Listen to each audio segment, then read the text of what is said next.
to another edition of Podcast 572. As always, I'm your host Kyle. I'm joined by my two friends Dan and Matt. We're gonna kick it off right away this week. We'll talk about what we've been playing. I have been playing. I'm pretty much at the end of the Dead Space remake. That's the first thing I'm going to talk about this week. Mm-hmm. I'm chapter 11. There's 12 chapters in that game. I'm on chapter 11. So I could talk a lot more about it than I have last week when I was like majorly sick too. So the thing that's really cool about the remake, so I'd still put it on the same levels like Resident Evil 2, Resident Evil 3 remake. Mm-hmm. It's that level in terms of quality. But they've also, and I think I believe Resident Evil 2, 3 to an extent did this as well. They've actually added some like bonus side missions that weren't in the original game. And then when one of the side missions, for example, is like you're getting different pieces of different rigs that some of the other engineers that worked on the ship had. Yeah. When you put them all together, it gives you like a master unlock. And then there are a couple new like master doors that have some of the upgrades hidden behind That's cool. for your stuff. That wasn't in the original game. That's neat. So there's a side mission that focuses more on like what happened with your wife on the ship, which is pretty cool. Yeah. So that's like one of them as well. It just gives a little more backstory. And then there's another side mission that centers on like what happened to a certain character when they transformed into one of these necromorphs. So it kind of just gives some backstory. It's nothing like major. Sure, but that's cool. That's just like, yeah, that's just extras. But and I can't remember. Did you play the original Dead Space, Dan, or no? Back when it came out. So okay. Yeah. Do you remember? You'll probably remember the shittiest achievement in that game wasn't it just like had to beat fire it those on cannons? Oh yeah, okay. They have completely redone that part of the game. Okay. So it's not like you walk into a room where you sit in a gun and fire a cannon anymore. Mm-hmm. You actually go outside, and there's a part of the ship where you're outside, and then there are 3 different cannons you have to like reprogram. When you program them, you take over control of them manually, and you actually aim like you're aiming your gun, and it moves the that's big interesting. cannon around. Yeah, and then you shoot the asteroids, and you have to hit a certain amount of them, and then it's like recalibrated, and you move on to the next one. Okay, that's cool. Like it's completely redone. Yeah. Like it blew my mind because I got to the problem like, oh, this is gonna really. That's suck. what remakes should be. Like remakes should be like this, where it's a game everybody likes. We're gonna make it better, and then we're gonna add content and tweak it. And obviously that game came out 15 years ago, so they probably couldn't do some of the stuff they wanted to do now. And this is what remakes should be. Like, it blew my mind when the door opened. I'm like, wait, this isn't. I'm not getting into some big cannon. Like I'm flying outside. Like, but there's so many like things between like what's a remaster, what's a remake, all this kind of stuff, and there's places for both of these, and we'll talk about an important remaster later. But like this is what a remake should be. It shouldn't. Absolutely. It should tweak the game and fix the game. Absolutely, and like they so like that part's completely redone, and then they also removed that achievement. There's no achievement for that anymore, which is nice. They've added they've added a permadeath achievement. So there's a permadeath mode. And then there's also that was not in the original game, but the one that was in the original game was beat the game with just the plasma cutter. So I think I heard that the permadeath thing is glitched. If you don't update your game, you can do it. Oh really? Yeah, where like if you don't, I haven't looked into it's it something yet, like if you didn't update it, it just doesn't matter. You could die and just keep going. Apparently, basically, from what I read, like if you want to go for everything, it takes 3 playthroughs. Sure. So like you do your first playthrough, then there's a new game plus mode where you can finish upgrading all the other weapons, and then you would do your permadeath with everything upgraded. Mm-hmm. So, but it's been fantastic. Like it again, incredibly impressive visually. Like I understand why this is a game that did not come out on last gen at all. It is only PS5 and Xbox. That's the weirdest part. Yeah. So, which is really cool. I know it did really well. So it'll be interesting to see what they do next. If they do a remake of 2 or if they actually do a new Dead Space, which would be cool. I could see them also branching off and like, okay, we'll take part of the team. Make a remake of 2. Remake this other team the works Wii on one. New. Oh, Extraction. with the weird motion. Yeah. Like that game did I think Switch also only come to the PS3. No, it came to the PS3. No, I know it did at some point, yeah. So yeah, make it Switch only. Make it Switch only. Graphically, it looks the same. I wanted to. There you go. Well, I mean, it probably will on the Switch. So, So, the only other, I got 2 other like major things I did. So I also played, they put out, and we talked about it, I think last week, really excited about it. Age of Empires 2 for the first time is out on console. Yeah, that's cool. The biggest thing to note about this, it controls fantastic. Like somehow they have found a way better than Halo Wars, which I think was kind of for me the gold standard. Halo Wars is pretty good. Control, yeah. RTS with a controller. This is better. So, like it has a fantastic tutorial you can play, which will show you exactly how to control it. But the way they've kind of hotkeyed everything to each button on the controller makes sense. Yeah, so it's pretty clean. It's really clean. So I know Matt's played some of it too. So, but the other thing that's cool, you don't see this too often. I guess a little bit with some of these systems, but you can actually like up or down like the visuals as well, depending on what system you're on, kind of like a PC. So if you want to put it at ultra, like I ran it ultra on the Series X, it's fine. Like nothing happens. I'm surprised more Xbox games don't do that. Yeah. And I do know, I'm not going to do it because I think the controller is fine, but you can plug in a keyboard and mouse to your Xbox. Oh yeah, I would assume. Yeah, so, that's neat though. But it's a fantastic port. I have not played much of it because I'm trying to get through Dead Space, and then I picked up Hogwarts today, but I've not even touched it. But the biggest thing that I've dived into in the last 2 weeks is I got my Steam Deck. Mm-hmm. So I bit the bullet. I did my taxes and I bought a Steam Deck. And that was what I said I was going to do anyways. So it came super fast. Like when I ordered it, it said, 1 to 2 weeks. It shipped within 3 days and it shipped overnight. Like I didn't pay for overnight ship. It just was here the next day. Oh, like after they were like, hey man, I don't think Valve cares. No, and both things came too. Like I bought the dock for the TV as well. They were both here like next day, and it was really cool.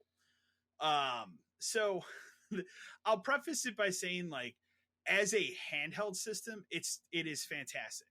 Yeah, I think bar none. Like, especially if you're somebody who's been using the Switch for the last 6 years, you go to this, it's a night and day difference. Just in terms of visuals, in terms of performance, you can pretty much run any game you want to run at 60 frames. No That's problem. Insane. So that's awesome. But again, I think the highest output that the handheld does is 720p, kind of like the Switch, but the screen's also bigger and looks better than the Switch. I don't have an OLED Switch, so but I've run quite a few games on it.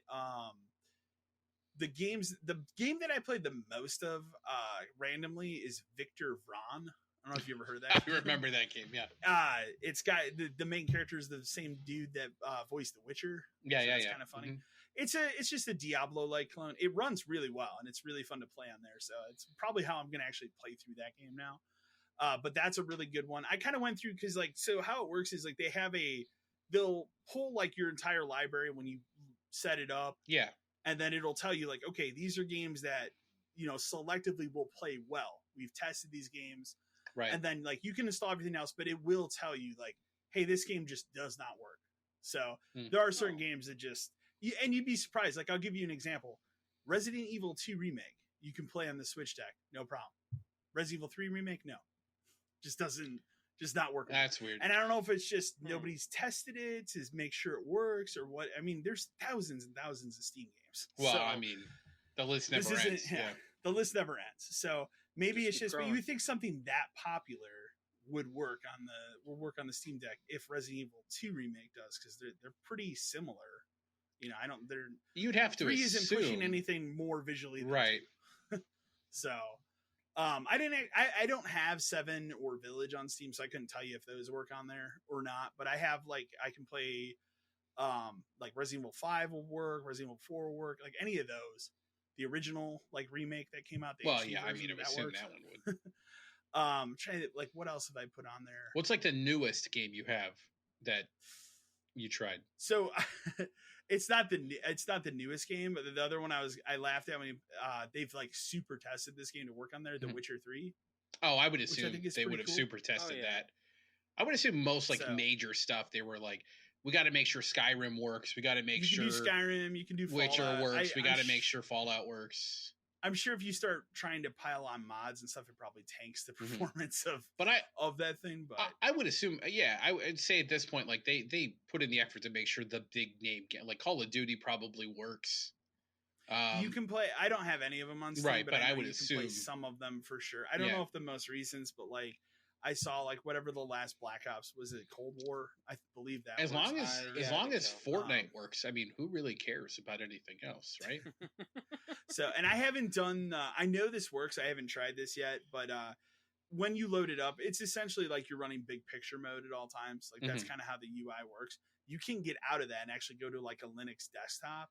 And that's how you would access, like, let's say you wanted to stream games off the Xbox Cloud from Game Pass. You can do that. I just haven't tried that yet. Yeah. So I've read good stuff about it. So, like, all the strengths of that, the sound, like, for a handheld, the sound's incredible. The way it feels like in my hand, it feels like a Game Gear. That's what it feels like. That's okay, though. I mean, I like feels like Game Gear. bigger. I like bigger handheld stuff. Like, it's bigger, but it's extremely comfortable. Right. So, and then like it has the analog sticks on the left and right, and then it has those touch pads, which are actually kind of nice too. So that works for some of the, I've done like some shooters. You can run like most recent game that I could install. I've not installed it. I've seen videos of other people playing. I'm sure it's fine. Doom Eternal. Okay. Yeah. I've seen Doom Eternal running. That's a good example. Crazy. Yeah. That's pretty crazy. So, especially that's running at 60 frames on a handheld. That is nuts. I mean, it's 720p. Even again, still, though, 60 frames. That's pretty nuts. So again, every part of this thing handheld is fantastic. Where the downfall or the shortcomings of it are right now is the dock for me. So the dock can output at 4K, but the problem is it has to the developer of the game has to actually allow it. From my understanding, when I went and looked, because I had to dig through some Steam forum posts to figure it out, because I hooked it up, and one of the games that I want to play is like, I want a good way to play this game at 60 frames. There's no good way unless you're sitting in front of a computer, is Dragon's Dogma. I'd actually like to play that game. So I installed Dragon's Dogma, loads up just fine on the deck. You load that up on a TV, it's 720p. It is blurry as shit on the TV. Hey. I have my glasses on. I'm like, I can't see like what's going on. Like, this is ridiculous.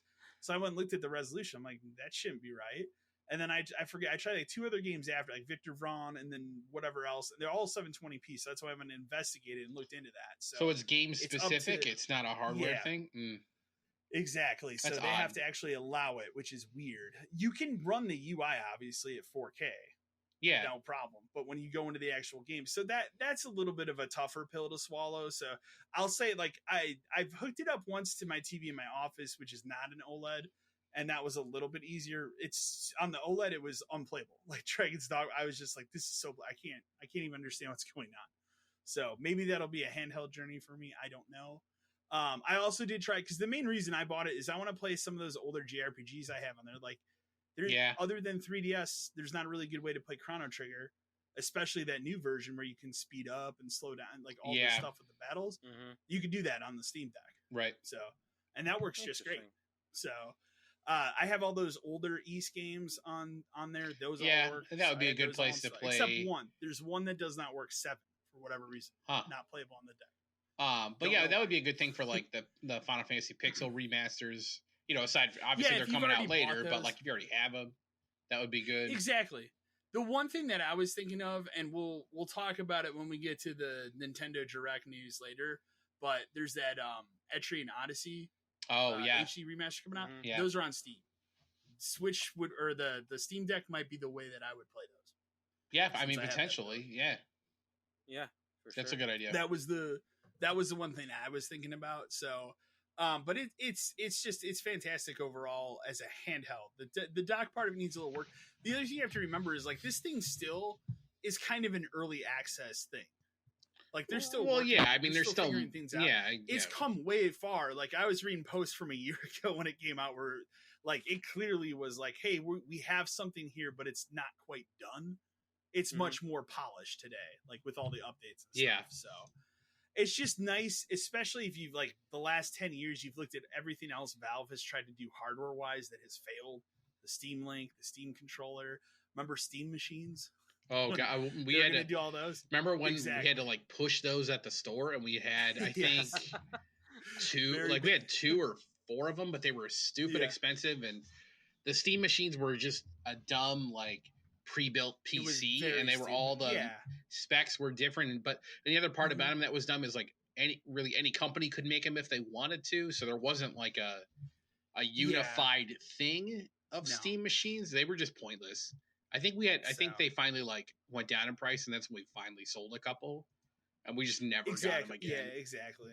So it's but it's nice to see now. It's like here, this thing is not going after the big boy consoles. This thing's going after the Switch. Yeah, that's clearly what they're trying to do, and like it just more or less now really makes me want to have the next Switch, whatever that is. But I think the other nice thing about it is, like, for someone like me who I have a PS5, I have a Switch, I have a One X. I don't have a reason to have a Series X yet, but I also don't want to have to buy a gaming PC and like this and like constantly have to upgrade. It's like, this is for me. This is someone who wants to play specific PC games, like you said, like RPGs, visual novel stuff. Puzzle games. There's so many of those. Right, but like a lot of the good ones that are on PC don't make it to console in a way that makes sense to play. So I would just like, that's what a Steam Deck is for. Like that's why I'll get one at some point. My game of the year last year, Splitgate, is fully playable on the Steam Deck. There you go. That's all that matters. You can play that online. Like I probably wouldn't play it that way, but what about I laugh when I look Halo Infinite? Does that work? I mean, you can. Well, actually, that is on Steam, isn't it? Yeah, it is. So I don't know, because I don't have it on Steam. So why not? I can't answer that. I can tell you the very first thing that popped up when I pulled up like my Steam library, after I logged in my account and everything. Very first thing, and it makes sense because it's the most popular game on the Steam Deck. Vampire Survivors. Well, of course. First thing that popped up. You want to play this? I'm like, I do, but I'm and then Kyle lost 12 hours of his day. Well, I also don't have the DLC on the Steam version, so not that it's expensive. Oh, I know. The dollars, $1.99, bro. The dollars are so much. I know. You just got your taxes. He just wasted all that money on the Steam Deck. I'll kind of do a check-in on the Steam Deck as we keep going here throughout the year, but right now, like, just my initial impressions of it are very strong. Like it's definitely, if you want that system, it is worth the price. I would also say, like, unless you're hardcore and you need that like etched glass version that's like $750, from my understanding, all the research I did before I bought it, those other higher models have more storage. They do have M2 drives, but the system doesn't actually take advantage of that speed.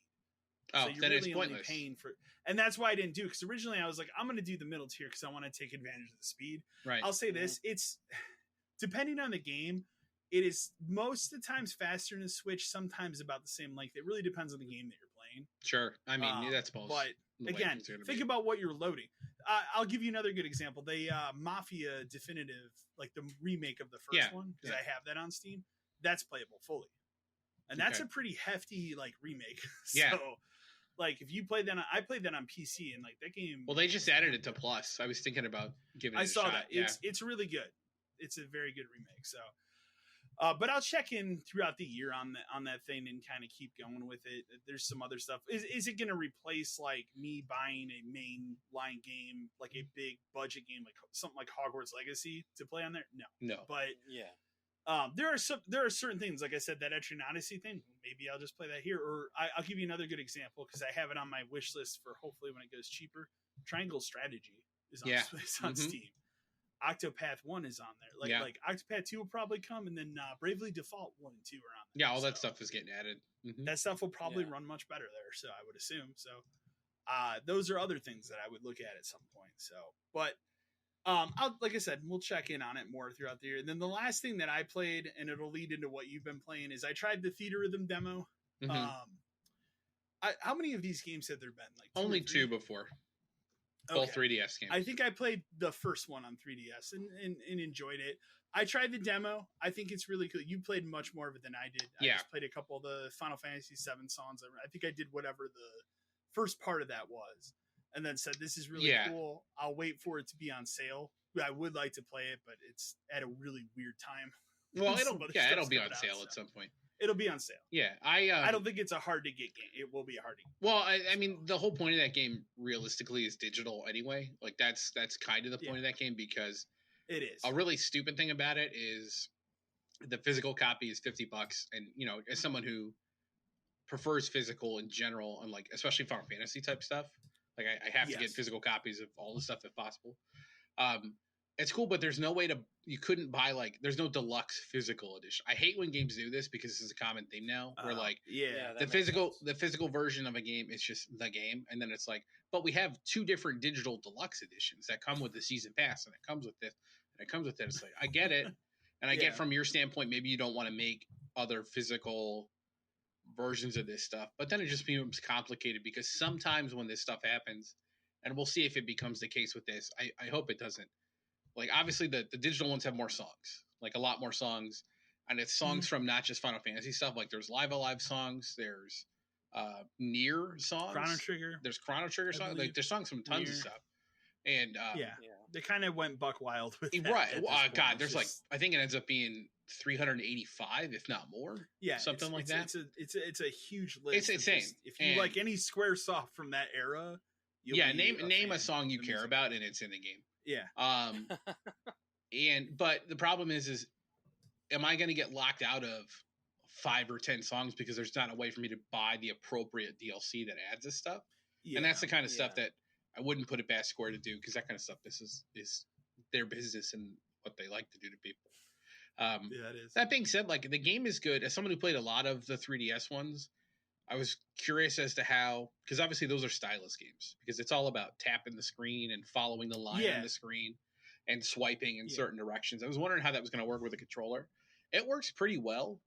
It works pretty well, yeah. About as well as you could hope. The only thing I don't like is the follow the line one doesn't. Maybe I didn't go through options, so maybe there's a way for me to tweak like sensitivity or whatever, because it doesn't seem to quite follow what in my head is the right motion. Okay. Yeah, but I just like, it's a fun, weird little game where like you go on quests and you play songs and you fight bosses and all this kind of stuff just by playing along to the music. I'm looking forward to it. I'm gonna probably put a bunch of time into it. And the trophies on it, they have not released it, and I don't know what that's going to be like. I assume it's going to be a nightmare, because even certain songs on like the standard difficulty can get kind of weird. But there's like 5 difficulty levels, and the last one is like Supreme. Supreme is insane. It's unbelievable. And I mean, the controller works in a way where like basically every button is an input, and then just following the, flicking the sticks is the sticks. So that's okay. But there's a lot going on at any given time. Like sometimes you're holding 2 buttons down while you're flicking a stick a different way, and you're moving, and then the next thing you immediately have to move a line up and down. It's weird, but it's just, if you like Final Fantasy soundtracks, which, I listen to those occasionally, just in general, like it's a fun thing to play through, and it just seems like they're finally putting it all together. So that comes out soon. That's, the next big Final Fantasy game to play and get through before 16. Well, no, Pixel, I got Pixel remasters to finish before 16. I don't think I'm going to get all 6 of those done before that, but we'll see. I look forward to that too. I got faith in you. That's a lot of Final Fantasy content back to back to back to back. I would admit, like 1 and 2 are probably not lengthy compared to like when you get to 3 and they're not, and that's just because they were NES games. These ones aren't because they are the NES versions and not the Game Boy Advance ones that added more stuff. So, but when you start to get into 3, when they add like the job system in more of a hardcore way, and then obviously when you hit 4, the whole thing changes and it becomes 50 hours just to play through the game. So I don't remember if the 4 pixel remaster is the Japanese version or the American version, because those are different, where the Japanese version is harder. Because so what happened was when they brought it on the Super Nintendo back in the day, they dumbed it down for America because we're idiots, which is fine because we are. But when they eventually released it as part of Chronicles on PlayStation, they gave you the Japanese version, which was notably harder, just because the level scaling was different. So I would assume the remaster is probably that version, which is better because it makes the game more interesting. But the only other stuff I've played is like just more cleanup stuff. Like the last 2 weeks, I've put more time into Babylon's Fall than any person ever should. Just because shutdowns. I have 18 days to finish it. I've got the upgrade trophies are pretty much the only thing left. And the problem with that is that just you have to grind like crazy. And you have to do specific things in the game called sieges, which are like end game content. And but the power level for those is like 220. and I just hit 145. So you just have to constantly redo. I will say, luckily, you can replay like a level 50 power mission and get better gear. So like you can just spam lower tier stuff to get better stuff, but you still have to finish a mission to get hopefully 8 better pieces of gear just to do it again. And you only go up in power like maybe 2 or 3 a mission, sometimes 4. Yeah. And then of course there's materials you have to gather, and you have to have the right kind of materials, and like you have to break down all your stuff so you have the like, man, it's a cycle. And it's funny because the more I play it, like there is a game in here somewhere that could have been good. Like it exists where like the combat isn't terrible, but again, it looks like trash. You're so fucking slow like that. It's just mind numbing. The traversal stuff is bad. And the story, I couldn't, obviously I skipped as much of it as I could, but from what I even paid attention to, makes zero sense. Yeah. So like there was something in it, but it feels like it should have. There's a soul somewhere. There's something, but it came out 2 years early, and it just is dead now. So I got 2 weeks to finish this, and I think I can get it done. Well, to be fair, we tried to do a siege, so somebody like you can start a mission and queue it up, and like other people can jump in. So somebody started a siege mission because there's only 15 other people still playing this game. So I see the same people every day, and I could tell that this guy was just doing sieges. So my buddy and I were like, let's jump in, and maybe we can just like piggyback off of him, let him kill the thing, and we'll get the benefits, and maybe that'll get us up faster. We loaded the siege. I was dead in maybe 2 seconds. I don't even think the thing loaded properly before I died. Dang. So because I got hit by one thing and was just out. There's not even a place to hide. So we're like, well, I guess we can't cheese it that way. So that's kind of the bummer. And I'm just gonna have to run, all weekend or whatever I can up until time is out. Other than that, I've been playing wrestling and finishing that up. Playing through the storyline stuff now, and that stuff's interesting. They need to fix it for next year, which I hope they do. Because Matt, did you play the storyline stuff in it, like the My Rise, like create a character kind of stuff? So, I never do those. Okay. I play like the showcases and then like the GM mode. I'm running through the showcase stuff too. It's good. Yeah, I don't because I know it takes a while to get through that. It does. The way you have to start it, and I don't. The thing I don't like about it is they make it seem like you're choosing your path, right? Like, oh, you can choose to do this, you can choose to do that, you can fight this person, but then you realize as you're going through it that it's taking you to the same point no matter what. Like you have to. So like playing as a female character and on SmackDown, you have to win the title from Asuka. Nobody else will win it in the time you're on the show. You're going to do the same scripted fights up until that point because the game is literally built around you facing her and doing specific things. So like you get to the Rumble and the Rumble should be win the Rumble and get your shot at a title. And if you don't, then something else happens. But in the Rumble, it's scripted that Beth Phoenix knocks you out. So you have to fight Beth Phoenix up until WrestleMania to get your shot back to fight Asuka. So like there's an illusion of choice and it doesn't really exist. I would really like it for that mode to literally be like dynamic in a way where like it creates a match for you. It goes other direction. And then then other things are happening in the background. Like let's say Charlotte beat Asuka for the title while you were trying to work your way up to it. Now you have to fight Charlotte. Like there needs to be not following a script. It needs to be dynamic. And I'm hoping that they look at that for 23. I mean, obviously 23, their War Games is the huge thing for it, which looks pretty good. That looks awesome. Yeah, that looks awesome. I mean, tweaking GM mode needs tweaks for sure. For sure. It's just missing a lot of content. I get it because it's the first time it's been back in however long, but it's missing a lot. Like you can't even do triple threats. It's super weird. So I've been playing 22, maybe trying to get myself more interested in actually maybe buying 23. And then And then just other Musou games because like I'm pretty much done with Warriors All Stars, and now I'm trying to clear out that Dragon Quest game before I'm done. But that's all I've really done. You talking about the Dragon Quest Warriors? Yeah, the Heroes game.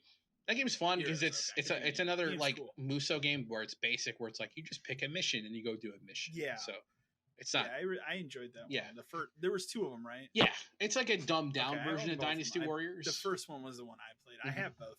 Yeah. So, okay. It's a really toned back version of Dynasty Warriors, but in a good way because it's more focused.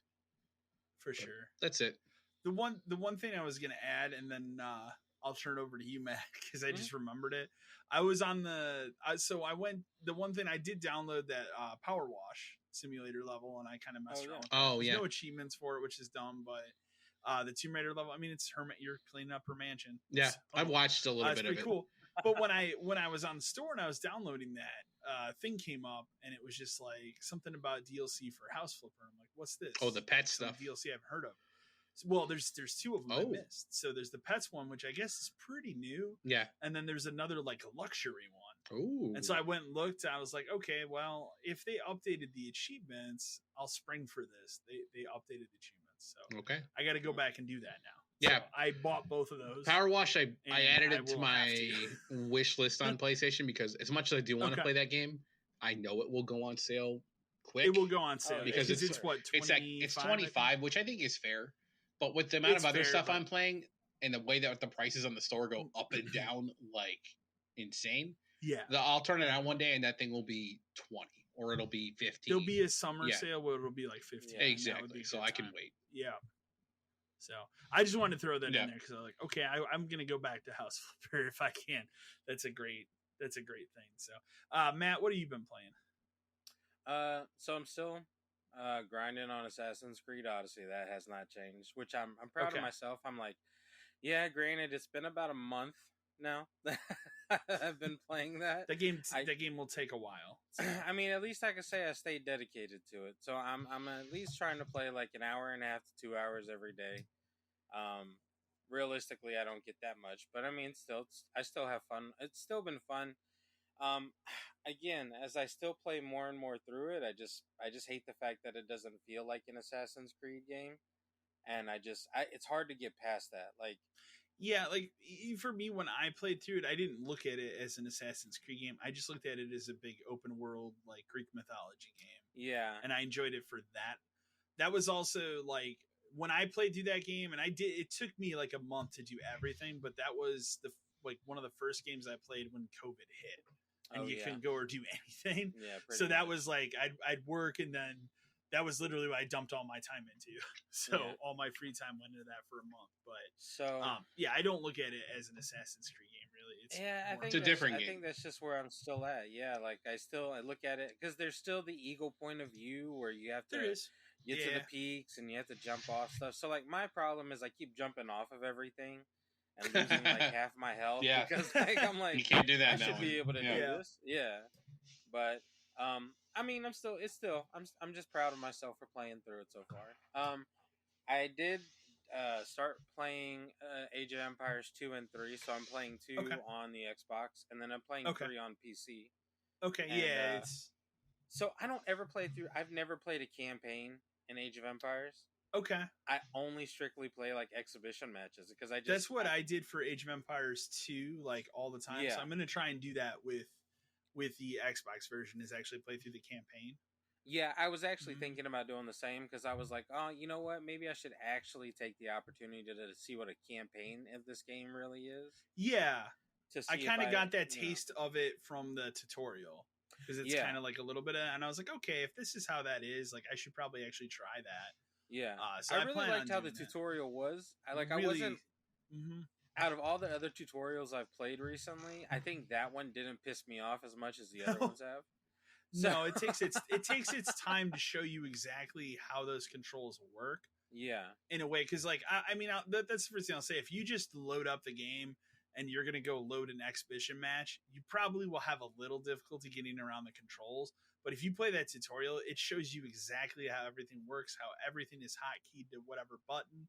And once you know that, like you're golden on playing the game. It feels really fluid, like you said earlier, and like I said, Age of Empires 3 is still like I was playing that on PC and having fun with that too. Like, yeah, I just like those games. They're just like throwaway fun playing games to me. Like, I don't take them seriously or nothing like that. Like, I also play. I play with a lot of cheats on the PC. Okay, yeah, just because that's it's the fun. fun Like, of the PC. can I get the monster truck and run over everybody? Like, yeah, of course. Why not? Why you get the like convertible or whatever in Age of Empires 2, I think.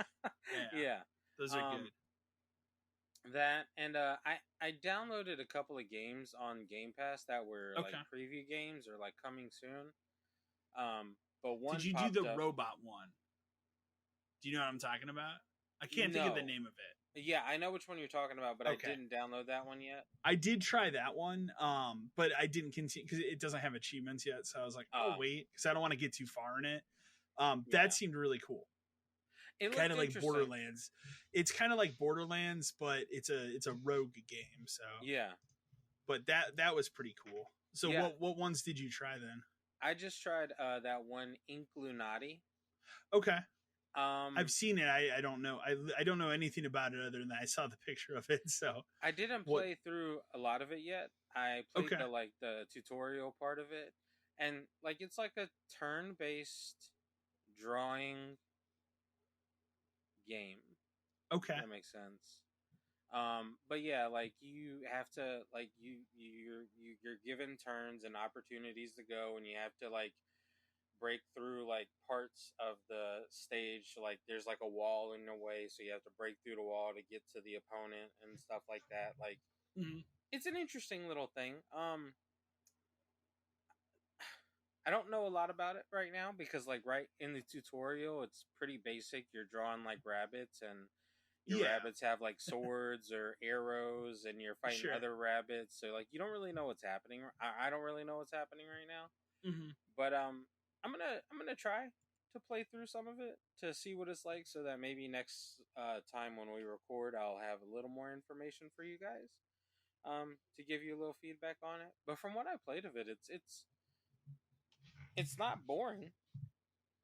I mean, it looks interesting. So I mean, I'm gonna go with it looks interesting, and I'm gonna give it a run through. I looked up the game. It's generically just called RoboQuest. Yeah. Yes. So I knew it had like the most basic name, but like I said, I played like 30 minutes of it, and I thought it was really cool. But I didn't want to get too far because then if they add achievements, that's dumb. So yeah. But really cool like idea. So and it's one of those game preview games. I saw they added like 3 or 4 game preview games, and then the other thing they added, which I have installed, I really want to play it. It's the worst fucking time to put this game out on Game Pass, is that SD Gundam Battle Alliance game. Yeah, I want to play it so bad. So, but I need to finish. Like, I'm so close to the end of Dead Space. I want to start Hogwarts. I don't know when I'm gonna. And Atomic Heart, I think, is out in 2 weeks. Yeah, 2 weeks as well. Yeah, so I don't want to play that as well. So it's a rough time. It's a complicated time for playing for new games. That's for sure. So. Was there anything else you played, or does that wrap up for you? Nope, that wraps up the whole gameplay of the week for us guys. Well, we got a shit ton of news to get through. It's a pretty last 2 weeks very busy, but we also had a surprise Nintendo Direct in there. That was like they announced it the day before, like, hey, we're going to talk about some stuff tomorrow. But we'll go ahead and kick it off, Dan. I'll let you kick it off the first one because it's MLB. Yeah. Well, MLB. I finally got my MLB 23 major news. Release date and some other information about it. The best news, of course, is yet again comes to Game Pass day one, but will not be on Plus. The Plus still has not added original any previous MLB games to Plus, even though they own it. It's insane again. Where if you buy it on the system by the company who makes it and has been on their system for 15 years, you have to pay full price. And if you have an Xbox, you get it for essentially free if you have a Game Pass. They're still going to have a Switch version too. Fine, I get it.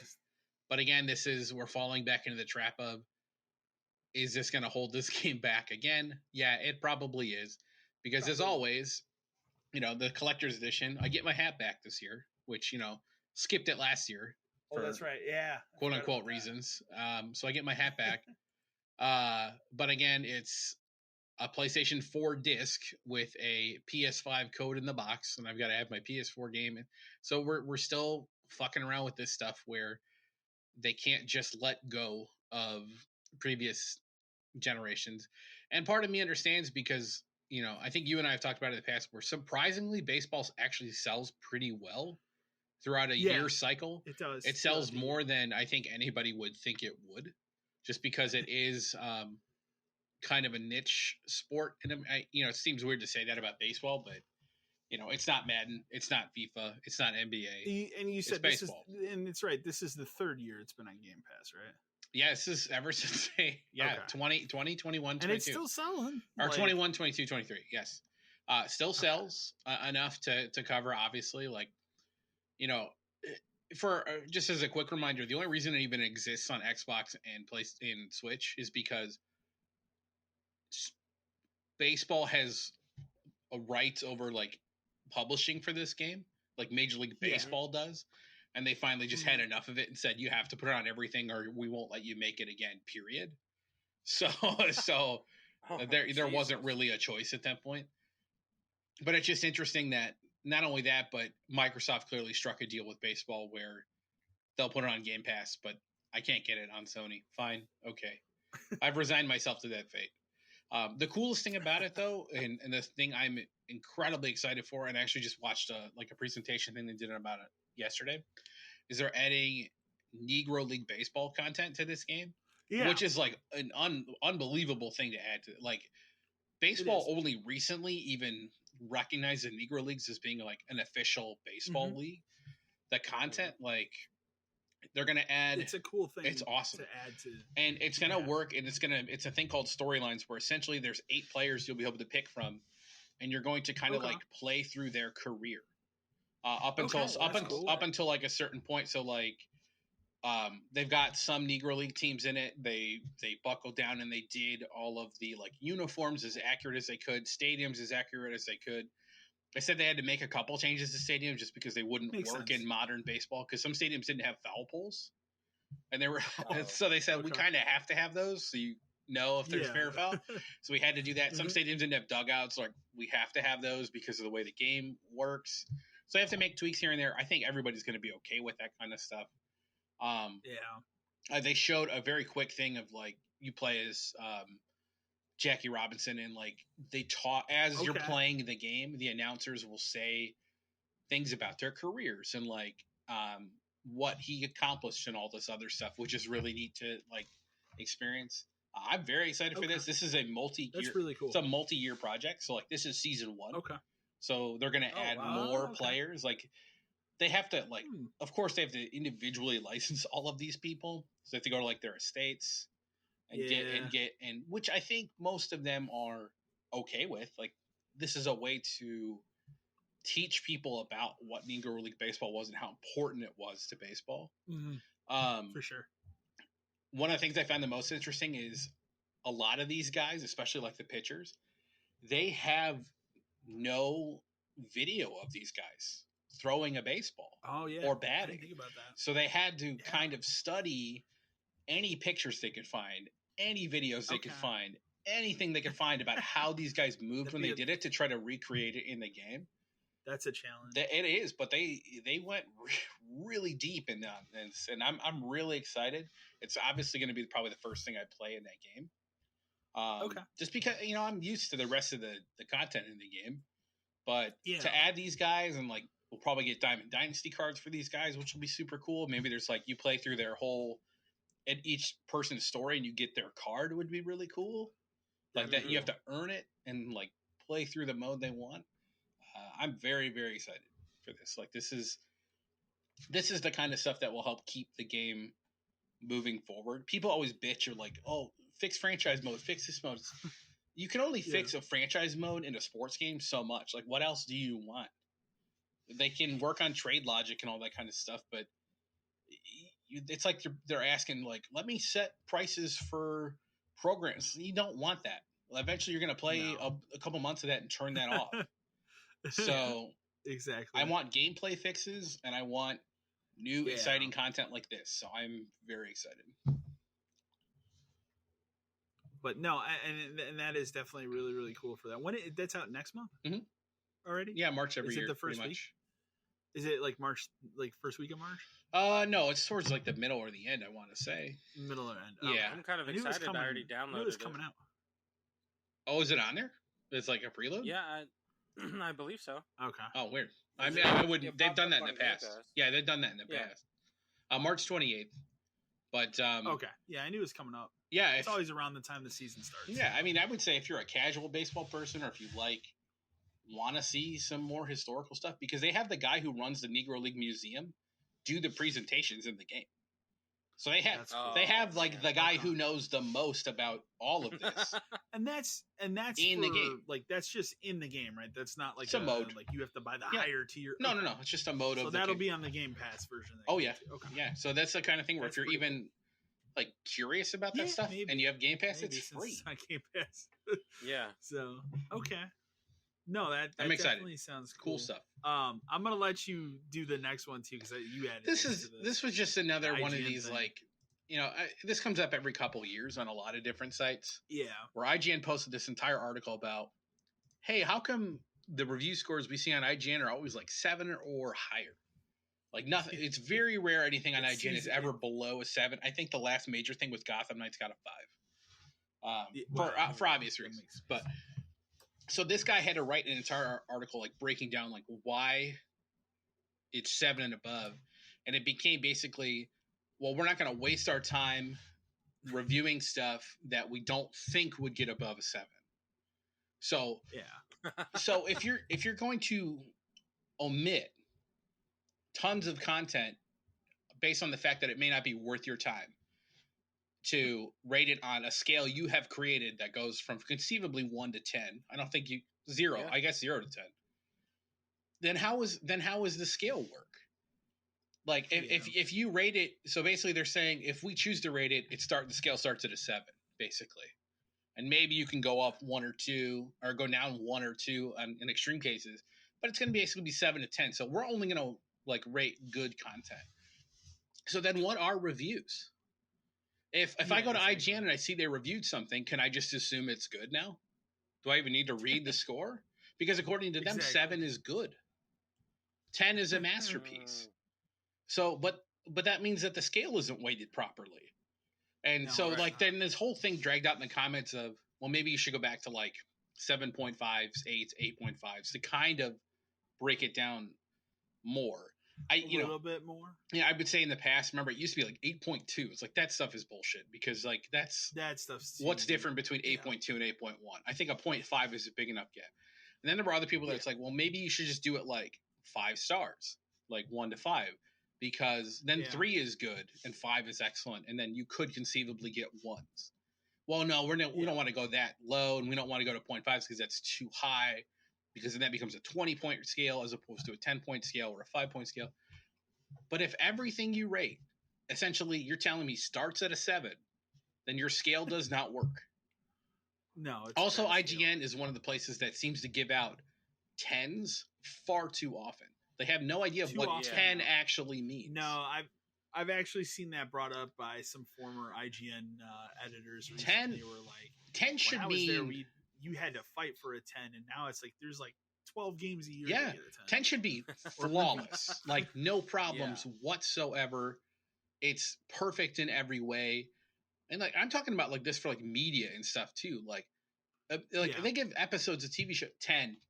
I think they gave the Batman movie a 10. Now I know they gave Batman. A 10, I know you're not the right person to. I wouldn't say it's. But see, if you're not going to say it's a 10, how is it a 10? Exactly. I wouldn't tell you it's any 9. Right. I would say it's a 10, but it has to have some problems, right? It's too long. Right. There you go. Like for starters. But I hate review scales because of this stuff where, Kotaku is trash, but they did a thing years ago where they were finally like, we're not even going to say if you should play it or not. We're just going to tell you everything about it. That's arguably better because I'd rather read an article about something. I know to stay away from that site because I don't agree with 90% of the people that work there. Yeah. but it's too politically charged now. That's the problem with it's too clickbait. They want you to get angry. It's clickbait, and they're trying. And they now their new thing is they have their editors will go out on Twitter and try to start fights to get people to come back to the site because then that generates ad revenue for them. So they can pay off the Gawker lawsuit, right? Exactly. But yeah, so I read through this article, and the article maybe he made some okay points, but then like he went like defending it in the comments. It's like maybe you need to pull back a little bit, dude. Like it's just you're rating episodes of television things. Like not everything is a 7. I can already tell you before it is out. Tears of the Kingdom will be 10. 10 out of 10. I've already that was rated when Breath of the Wild came out. Next one's a 10. Like, because before it was even announced. But then you dig yourself into a hole where can Tears of the Kingdom be better than Breath of the Wild if Breath of the Wild was a 10? Or it can't be. Or you dig yourself into the hole of what if it comes out and the person that reviews it doesn't think it's as good and they give it a 9. Right. Well, then they get Gerstmann and they're let go. A huge war. Exactly. Because it's super rare that any site ever has like the balls to properly rate something, because I mean we all know ad revenue is what pays for these sites. You going there and reading it is what pays for the site. And they like the Gerstmann thing, most people have heard of, but he honestly reviewed a game that his review was pretty on point. And then they a 6 out of 10. Yeah, for Kane and Lynch, which you know what, that game is a 6 out of 10. First one. Yeah, that game's a 6 out of 10. I would tell you, as someone who has played both of them, the first one is very much a 6 out of 10. Yeah, it's the epitome of a 6 out of 10 game. And then they make up some excuse for as to why he's fired the next day. But gee, man, that site sure had a lot of Kane and Lynch advertisements all over it all the time. So like reviews are bought, like we know that. Like, and reviews are manipulated by not providing review copy of stuff. We know that. That's clear. Look at Forspoken. They didn't give people copies of that game for a reason. But, if you're only going to, quote unquote, waste your time or spend your time on rating stuff you think is going to be good in the first place, then the scale is broken. You're not rating anything off of merit at that point. It's, well, gee, I do think that, I mean, what's something coming out? I do think Tears of the Kingdom is going to be worth reviewing. We'll give it a 10, but maybe that Deca Police game, maybe we think that won't be that good, so we just won't even write a single article about it. And that's how it works. I get it because it's all about clicks, but don't try to defend your shitty review score system when it doesn't make sense. No, it's definitely. I didn't read the article. I saw you put it in here. Yeah, but like, it's just. I mean, for a long time we've joked about IGN, like, between us and their specific rating scale, where it's like it's more egregious with TV shows. Yes, yeah. I mean, TV episodes than it is, I think, games. But like, I mean, literally every week, The Last of Us, 10 out of 10, 10 out of 10. I would guarantee that it's like they don't have to watch it to give it The Last of Us TV show. I have not watched it. I will watch it when it's all out. I will enjoy it. I know I will. But I would guarantee that the review score for that show starts at a 9, and then they just have to argue with themselves to see if they give it a 10. It's like, is it a 10 this week? I will give it a 9 this episode. Can't give every episode a 10, or could we? And then they do anyway, so it doesn't matter. Exactly. Well, even think about like recent Marvel movies. Like, I think didn't they give Thor 7? Yeah, they gave but Thor like 7. We're finally, I think, Marvel's starting to catch up with itself at this point, and it's just it is. Yeah, but I don't care. I'm here for the ride on that. I don't care because. Oh no, I know. The fact that it exists as a universe is still hard to believe that it's still going. It is. Mm-hmm. So I'll ride it out until it dies. It is for sure. It doesn't matter to me. Next news article, not shocking at all. Everybody's skipping E3. We like the big three, all of them. Nintendo will not be there. Microsoft will not be there. Sony will not be there. We talked about this last year. They're all going to have their own events. Yeah, but they're not going to be at E3. We talked about this last year when it was canceled. It doesn't need to come back. It is dead. Yeah. What is it? An indie showcase? Exactly. Like Microsoft just did their first thing. Went pretty well. Nintendo's, obviously, they go well every time. And then Sony does their every so often, which are they're hit or miss. Hit or miss. They're not focused. They don't there's seem always as focused. something that's good. Yes, but they're not as focused. Yeah. So. But they've proven that they can release news on their own cycles, and they do not need to wait for 1 week when everyone is releasing news to steal the spotlight from each other. Like, I think there's still, like, even as it goes on, they're still going to do those events in June. Sure. Or May, whatever. Around like the time. Yeah. Each of the companies are still going to have their biggest event of the year for that stuff then. But I think they've learned now in the last couple of years, we don't have to do everything then. We can do stuff throughout the year. Right. But what is E3? Microsoft's been the slowest to catch up to this. But they finally caught on. Again, I'll say their developer thing, like, it was fantastic and it was very well paced. Focused. So if they can put one of those out every couple months, that's great. Yeah. So that's what they need. But if you're someone who wants to go to E3, what are you doing there? The Microsoft, Sony, and Nintendo are not there.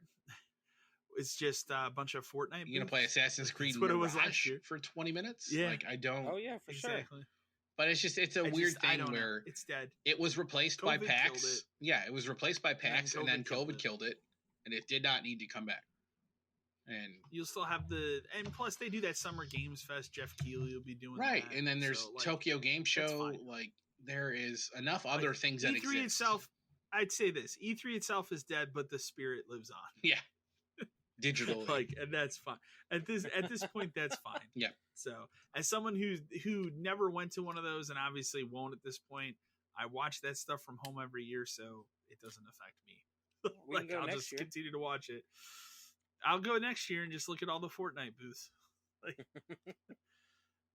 This, I think you put this in here, Dan, but I'm not surprised by it. PSVR 2 production has been cut in half due to poor pre-order numbers. It's not surprising. The thing is too fucking expensive. It's $550.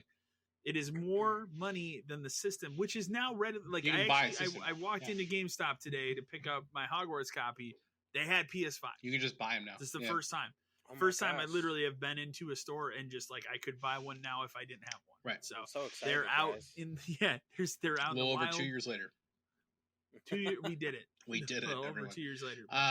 Again, are you surprised? I'm not surprised at all. I'm not surprised. It's too expensive, and it will not play PSVR 1 games. Still. Also, you saw the other laugh where there aren't physical copies of PSVR 2 games.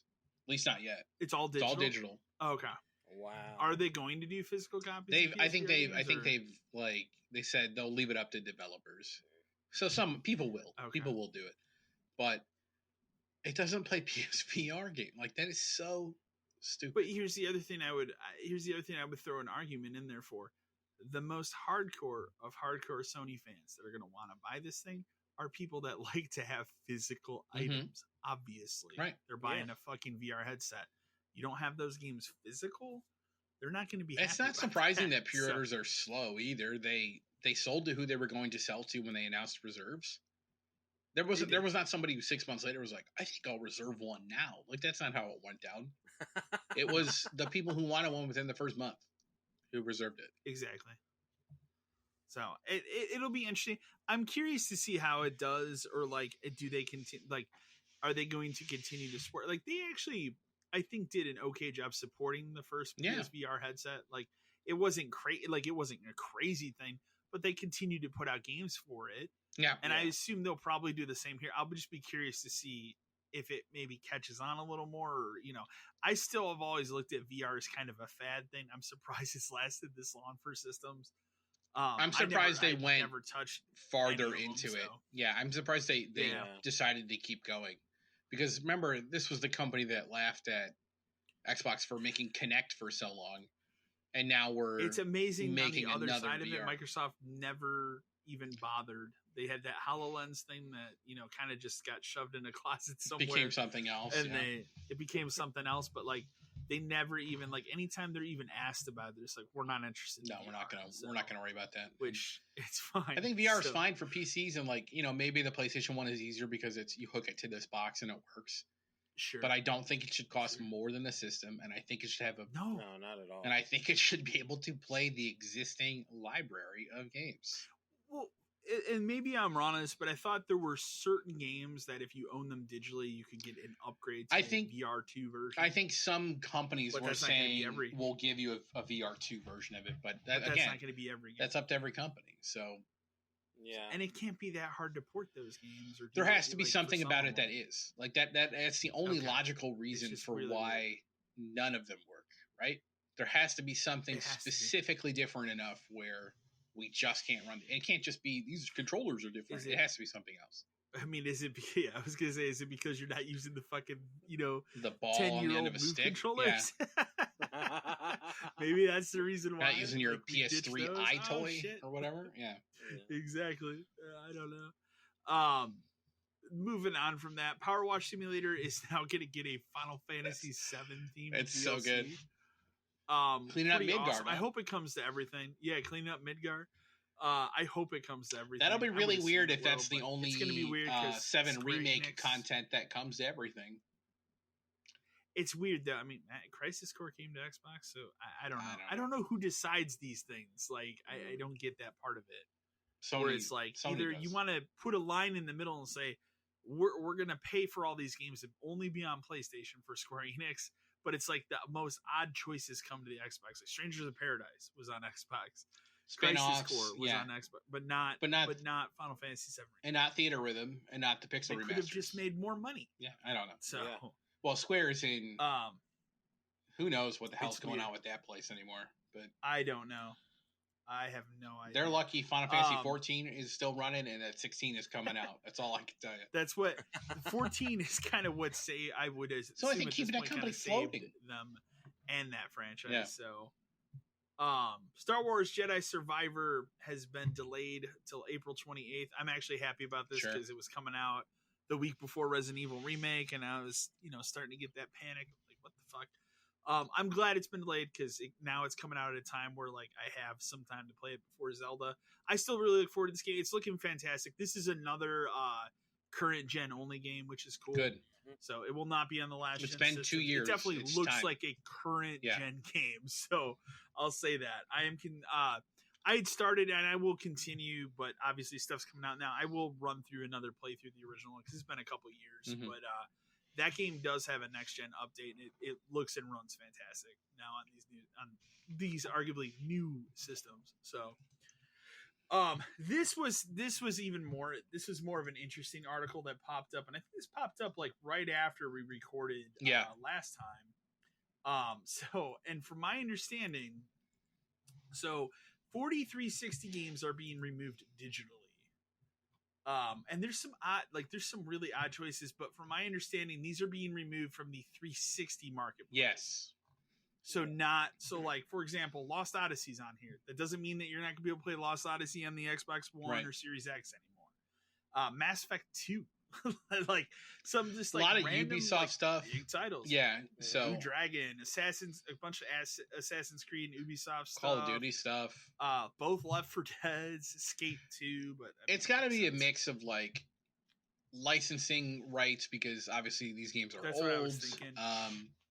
And like Spelunky, they have to be at a point now where that thing came out where the 360 store is shutting down, and they're like, no, that was not. Yeah, that was an accident.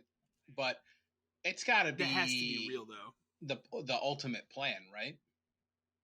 I would assume because at some point you would have to think like, and I don't know, because again you have to remember the 360 like that's running emulated on these newer systems. But you would have to think at some point they want to shutter actual. Well, what does it have to? What reason does it have to exist anymore? I don't think exactly. I think it's been long enough. Like the other side to this is the PS3 store's got to be close too, right? Mm-hmm. Mm-hmm. It has to. It's got to be close because there's no reason to keep these things running. There isn't. Nintendo. For Christ's sake, Nintendo is shutting off the 3DS eShop. And the Wii U shop, like those are going away. So that's what, end of March? Right. No, it's a little bit longer than that. No, it is March. You're right. Yeah, it is March. Okay, it's coming up. So I'm gonna watch my Fire Emblem go. You're gonna watch it double in price overnight. It's going to. It's gonna be $1,500. I mean, it makes for me. It makes sense, like because when I first read this and I looked at it before I kind of read it, I'm like, how is that going to work? Is like you're not going to remove these backwards compatible, but it's specifically the 360 market. I think they will give you a longer time frame. They will let you know well in advance. I would bet you. Would bet you it's like December 31st, 2023. We're shutting it off. Sorry. Buy the stuff and the thing is all it is buy the stuff you want to buy now. Like hook your 360 up and buy it. Here's the other thing I would say if people want to argue and cry about it, it's been 18 years. Your time is up. It is 18 years. Your time it's not is like up. It's we're 2 years into a system that is 2 generations removed from it. Time is up. Exactly. Time is up. So more fun 343 news and stuff coming out of the absurd stuff that's going there. Halo Infinite reportedly scrapped new story content amid studio shakeup. So like they clearly have, especially if, and I know you haven't played the campaign, but that campaign ends in a way where like they clearly have a direction they wanted to go with some more content for that game. That's not going to happen. I would assume they would leave that door open, but that was never going to be the part of that game that was going to continue the revenue stream. Right? Oh no, the point is multiplayer. I cared about, but no, it's not the part. Right. Yeah, the point is multiplayer. And like I said, I keep saying, like, I've been playing matches, here and there and stuff. I've actually now played matches that have 343 developers in them, which I think is fun. Well, they got to keep those numbers up somehow, right? The matches I played with them, they have not been very good. They got to keep They got to keep the player count up. I'm still enjoying the multiplayer as it stands right now because they fixed their progression. Because I'll still argue like it's a good playing game. So, right. But yeah, again, I think they just need to go underground, do whatever you're going to do with Infinite, put out your updates and stuff, but don't talk about any new Halo stuff for a long time. Right. Just work on something new. And speaking of things that are getting taken down here, the PS5's PS Plus collection is being removed in May. There's like, how many games are on that? Like 20? It's a lot. Yeah, it's like 20 It's basically, games. I would argue, every great first-party game from last generation. It's basically like is on there. The best sample of PS4 stuff. Exactly. Yeah. First, I think Persona 5's on there. Of earlier PS4 stuff. Like Last of Us is on there. Exactly. Crash is on there, I think. That's how I played. I wanted to say Dead Rising, not Dead Rising. The motorcycle guy. Why can't I think of that game? You know what I'm talking about? The zombie game. I think Fallout's on there. Fallout's on there. It's a really good collection of great games. Yeah. So if you have Plus, make sure you add those games. The only thing about it is like this is another thing where people are upset about it, and there's 2 ways to go. Where it's either A, by the time this gets taken out, the system has been out for 2.5 years. Time is up. Yeah. But B, you can only just really buy a system now. So it's a little weird that the timing lines up with, hey, these are readily available. We better take away these free games real quick and charge 20 a piece for them. So you would think they could have extended that a little longer because what does it hurt? A little. But I think part of the other thing is, aren't a lot of those games on Plus, like the subscription thing? So they want to transition people to that now that has been out for a year and it's working. And they can easily do that as well. That's what the point is. Exactly. Speaking of PS5, Sony is selling a lot of PlayStation 5 units. I mean, it makes sense. Get out of here. In the wild now. They're up to 32.1 million units sold, which I mean that makes sense. I think I saw somebody do some math on Microsoft, and the last I saw of numbers, it was like at like 25 or 26. So in North America, they're close, and they always are. It's when you go broad, and that makes sense. PlayStation's everywhere. Well, what is it? Switch is Switch number 2 now? Oh God, Switch. It just passed Game Switch, Boy, but again, No, I'm saying like total. It just passed Game Boy, and it's absurd. I don't know what the number is. I'd have to look. I think it's number 2 now. I think it's right behind PS2. Okay, that makes sense. It'll pass it. The thing has sold. It will pass it, I think. Huge. I'm gonna let you read the next story because it involves GameStop. Oh, this is just another. It's actually a Kotaku article. So you know it's probably because they love to get on GameStop stories too, but they never have. Like, they'll talk to people that work there, but these stories are clearly written in such a way where they don't have all the information or the proper insight for how this stuff probably actually works. They just like to talk about how, remember the stock stuff? Like, they bring it up in every article, whether it's relevant or not. They do. Like, that's literally the subheader of this thing is the internet's favorite meme stock. It has nothing to do with this story, dude. Like, why are you talking about it? The stock stuff happened a year ago, and nobody cares anymore. So basically, some story. A GameStop in Easton, Pennsylvania, got robbed. They walked out with $5,000 worth of PlayStation 5, so they sold, 10 to a dozen of them. And then they claimed that a week later, the store manager was fired specifically because of this theft, which there has to be more to it than that. If he was in on it. The thing is, I've known plenty of stores that have gotten robbed for systems, robbed for cash. Remember, right before our store closed, I don't know, were you still there when they hit like the other store in our town? That was one of the reasons I was like, it's time to move on, because they literally hit every major store around us. Every store, and the reason they did not hit our store is because if you were at the time to look it up on like Google Maps, you couldn't find us. For whatever reason, it showed our store like on the other side of the street behind Jewel. Yeah, it was not where the store was. So, and you wouldn't be able to find us from the street if you didn't know where we were, and a whole bunch of other stuff. Also, we weren't on like a major enough road to get away from easy. Whereas all the other kind of stores kind of were. Definitely were. So like the point of this is, I know plenty of stores who've gotten robbed and no one's ever gotten fired. You're not going to get fired for getting robbed, because the procedure during a robbery is do what they ask you to do and give them whatever they want, and then it's over. Like, GameStop, as much as they don't care about you, would rather you not get shot defending a robbery in their store, because that opens up some legal problems, I'm sure. What's more to the story, like they try to claim that he was fired because of this, and that's wrong. Realistically, what happened is it's one of two things. He's either in on it, which I don't think he was by reading some of the stuff about this, or two, he didn't properly track the systems, because especially with PS5s, I know the procedures got to be different now, but when we got PS4s and stuff, we had to have a book, right, where we would put serial numbers in the book so we could track them all. They make up this big lie about how we can track, if people steal them, we can track the serial numbers and punch it. No, you don't. You don't, and you don't care. You file an insurance claim and you move on. Like, don't lie about it. Yeah. But they did it as like a safety measure so that somebody would buy a PS4, you could sell them the whole thing using the book, and then just go get it when they'd already paid for it, to prevent stuff like this. Yeah. So my guess is, and I think they kind of went into it, or like some other employees talked about it, where it's more likely he was not keeping up with like proper procedures for how to track this stuff. Yeah. Because the first thing that's going to happen after you get robbed is LP is going to come in and audit and see why it happened and how it happened and what they can do to prevent it in the future. So if they walked in and saw that I don't even think the guy was working when it happened. I think it was somebody else. Probably was his, okay. Whoever it could be. Because they try to talk about like this dude bent over backwards. He was the most tenured employee, the top performer. Like, we've seen that before, because maybe they wanted to fire him and they used this as a reason. That's another thing that happens too. He was the most tenured. He was probably making a lot of money compared to a lot of other people.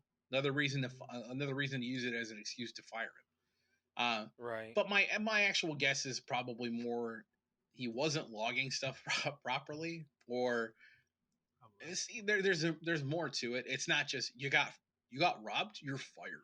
Like, that's not how it works. No.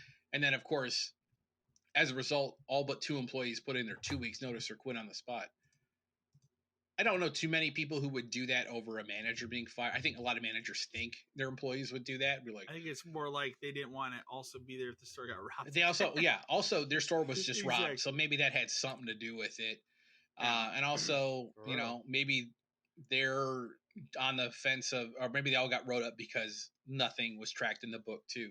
Yeah. I think a lot of managers, and I know some who think this way. My team would walk out if I walked out. Your team has bills to pay, so I doubt that. Not a lot of people have the luxury of just dropping their keys on the floor and walking out the front door when you do. Yeah. This isn't like, I get it, and I think there are maybe, there's probably a couple stores that are like that, but if you work at a GameStop, and people who listen to this podcast obviously do, you know managers who think too highly of themselves. Oh, for sure. I know of one that's still there that for some reason believes that, and I could tell you for a fact it would never happen. They would walk out the door and say, "Who's coming with me?" and everybody else would turn around. Yeah. So it's just another good example. It's just another example of Kotaku Kotaku having no details at all. It's just, I hate them. I thought you were gonna say they found a way to throw Gamergate in the article. Oh, maybe they did. Love to do that. I mean, they talk about the memes more down here. Talk about the NFT stuff. It's like that has nothing to do with. They use this as a jumping off point to just repeat the same GameStop information they post every month. And then I'm sure those all have. I was gonna say they'll all have links. Yeah, please. Yeah, here it is. Look, here's 1. Please click around. 2, 3, 4, 5, 6, 7. 7 links to other Kotaku articles in this Kotaku article about GameStop. Revenue. Yep. Gotta love a Kotaku. Click. Next thing here, we got Sons of the Forest will now launch in early access to avoid more delays. That's fine. It should have just been there from the start, that's right? Fine. It should have just been early access from the start. It probably would have been on a while. And that's would have been out already. Yeah. I'll wait on that and watch to see what people say about it. I mean, I love the first game. It's a cool play with buddies type of co-op experience game. So I'm sure this. I'll play this one. A little bit I watched of the trailer. Yeah. I'll play this one when it's done. Yeah. So we should play it together. We will. We should. Well, we can. Yeah. Next thing we got a bunch of live service games are shutting down.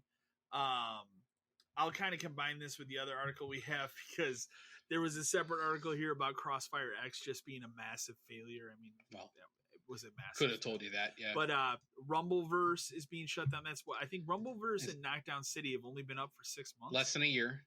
Right? Rumbleverse was Iron Galaxy. Both those are shutting down. Crossfire X, obviously, they're shutting down May, but they're actually pulling that off of Game Pass.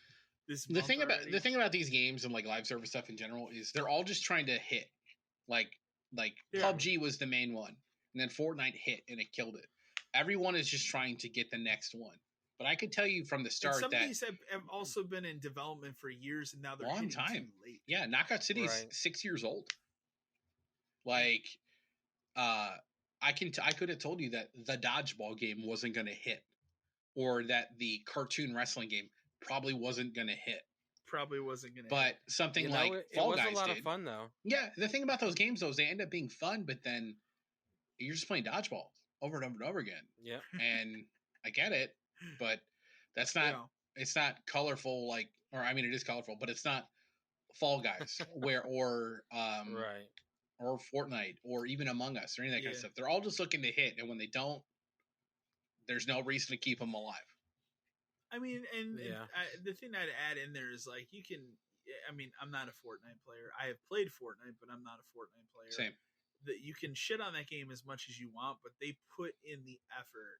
Yes, and the amount of resources they license everything. I mean, like they to keep changing that game constantly. Well, the Fortnite that exists today is nothing of what I played like 5 years. They ago. Put money into the tournament scene. Like it's on everything. It's obviously a lot of that comes from it taking off earlier on. And remember, it does. The version of Fortnite you play today is not even what that game was supposed to be. When it came out, no, not at all. That was supposed to be survival game, fucking 4-player survival game. Yeah, remember? And then this was something they could put out, so they just did, and it clicked. And that's what live service games are. They're all just trying to click, and when they don't, and there's no money coming in to keep it alive, what's the point? And the biggest thing you can thank Fortnite for is crossplay, because it's a huge factor. We would still be having that argument today. I think if Fortnite didn't hit, where they literally forced it by showing. We hit the switch. Hey, it works. Weird. It works with no issues at all. That's weird. Because that's literally what they did. Was they literally figured it out and hit the switch, and then they would just say whoops. So that was a really good move on their part. They just feel like, oh, it was a good move on their part, because that's what kind of broke the walls. Somebody turned it on accident. And this is not a live service game, but we threw this on here. Back 4 Blood support is over.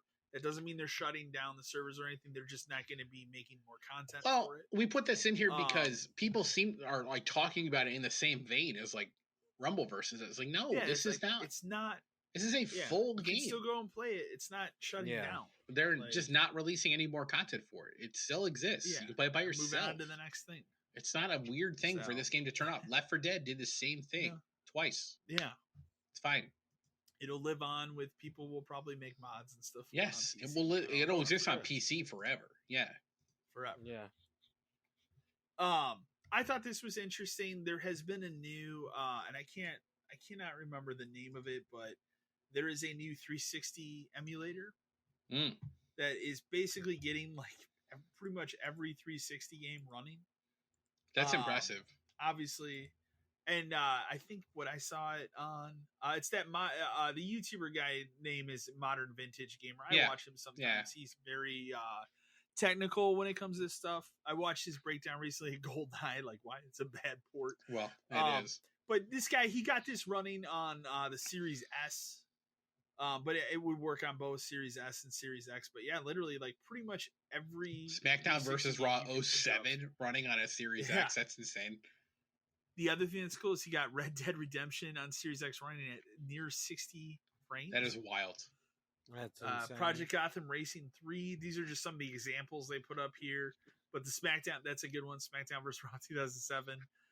The canceled version of the GoldenEye remaster, which is arguably a better version. Well, because it's an actual, because it's not an emulated copy of the game. It is it's a remaster of a game. Yes. So, I just thought it was cool. It'll definitely be something to look out for. At some point, I had done, and this was like maybe last summer. I paid for that development thing so I could run that on my Series X, and I ran the PlayStation emulator, where you could really overclock it and like run those games insanely well. Yeah, and for some games it works really well. For other games, it breaks them. Really bad. I like from Xbox's standpoint where they're kind of like, we know it exists, we know what people are going to kind of do with it. We're just not going to talk about it until it starts to get into a really weird, like, if we start to cross like a legal area, they'll step in and be like, it's over. But until that point, they kind of just seem like, well, whatever. Like it doesn't. Whatever, yeah, like they don't really care that much. Again, you're not, they don't really care too much. They're not Nintendo. They're not going to shut it off immediately. The PlayStation emulator it has a specific name, but it works really well. I mean, I tried countless games on my Series X. I'm talking PlayStation games. Kodelka, I played that on there. Mm-hmm. Like it's cool. It's a really cool thing. So, but it's called the Xenia emulator. Yeah, it's cool. Pretty cool. Pretty cool. You threw this in here because obviously you played it, but Midnight Suns is a commercial failure. Yep. Critical success, but commercial failure. Didn't hit. I'm not surprised. Yeah, I'm not either. It's an odd game in terms of like what type of game it is. Especially if you had people who didn't know what it was and weren't already kind of sold on the idea from the start. It's not going to attract new people, I don't think, because they're going to think it's something else. They're going to think it's a brawler or Ultimate Alliance type game, what it is very much not. It's a bummer because it means that, I'm not getting a sequel to it, but that's okay. No.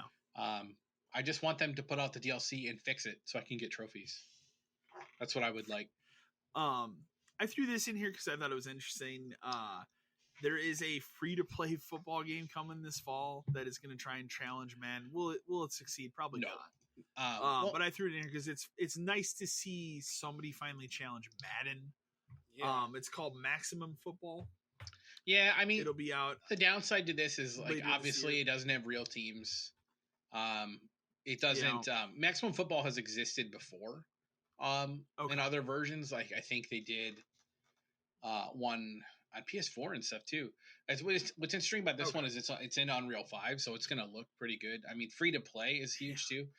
They should have really gone for it. And like, I know XFL didn't catch on, and I know USF and USFL is back for season 2, and it's not super popular. But if you're gonna make a free to play game and you want to make like a Madden competitor, licensing the XFL could not have cost that much.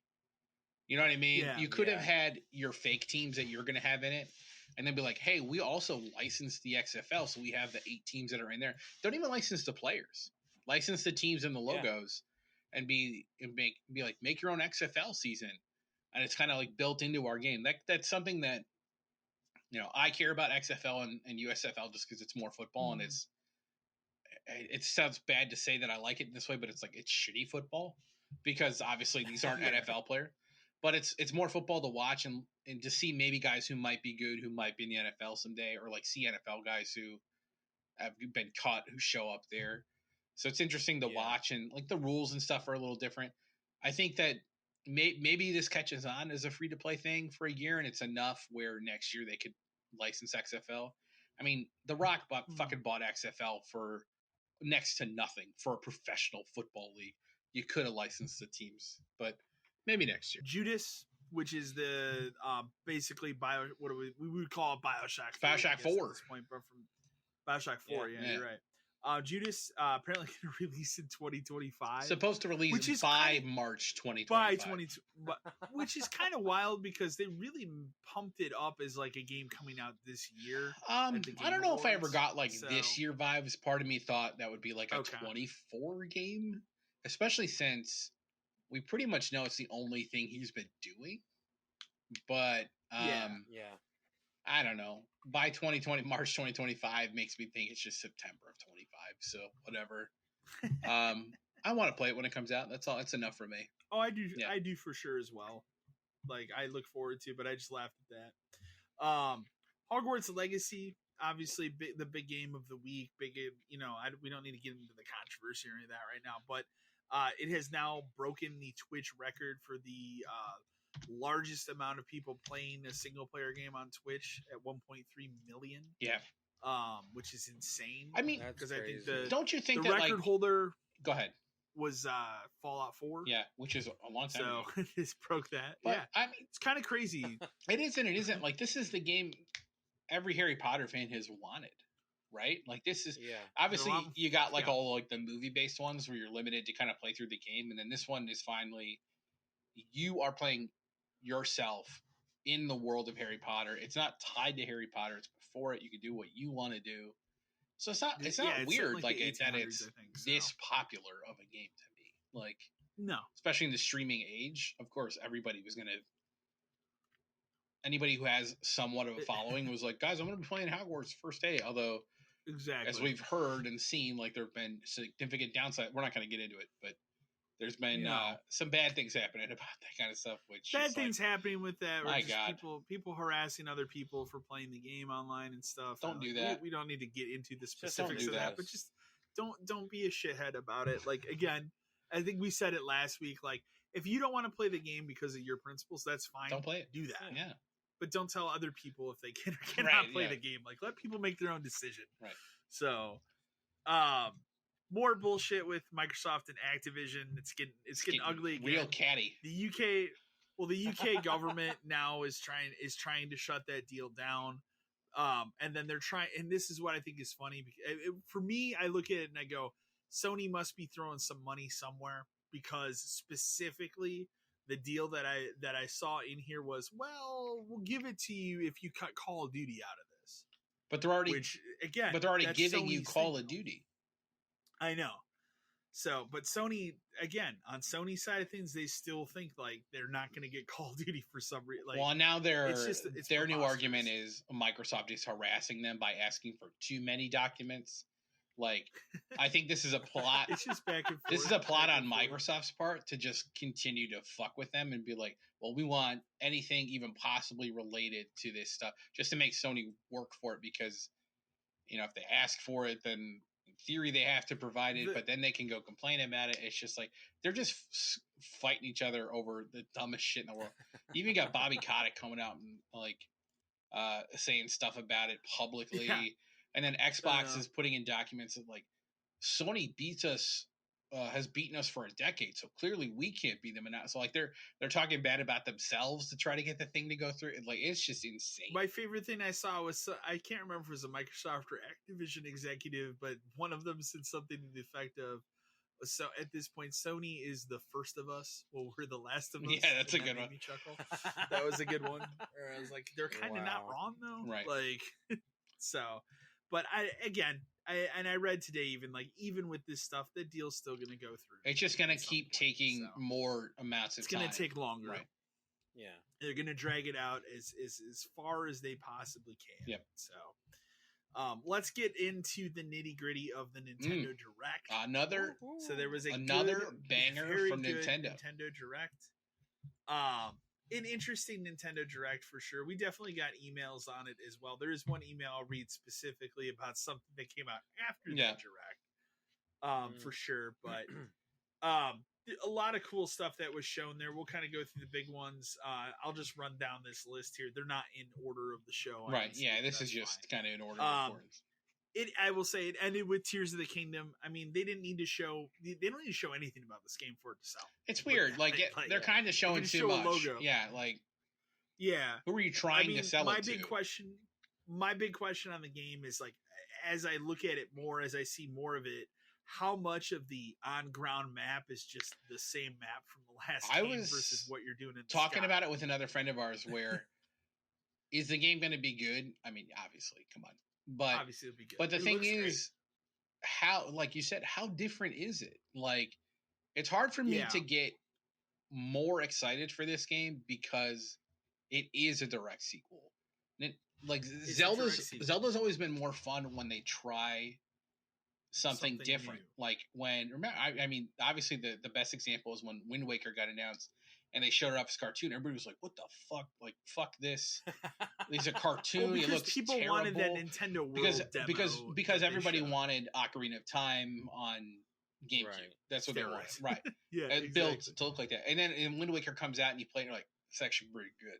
The thing is Zelda always takes chances and they tend to pay off. There's sometimes they don't, forcing motion controls into Twilight Princess was a mistake for me. Yeah.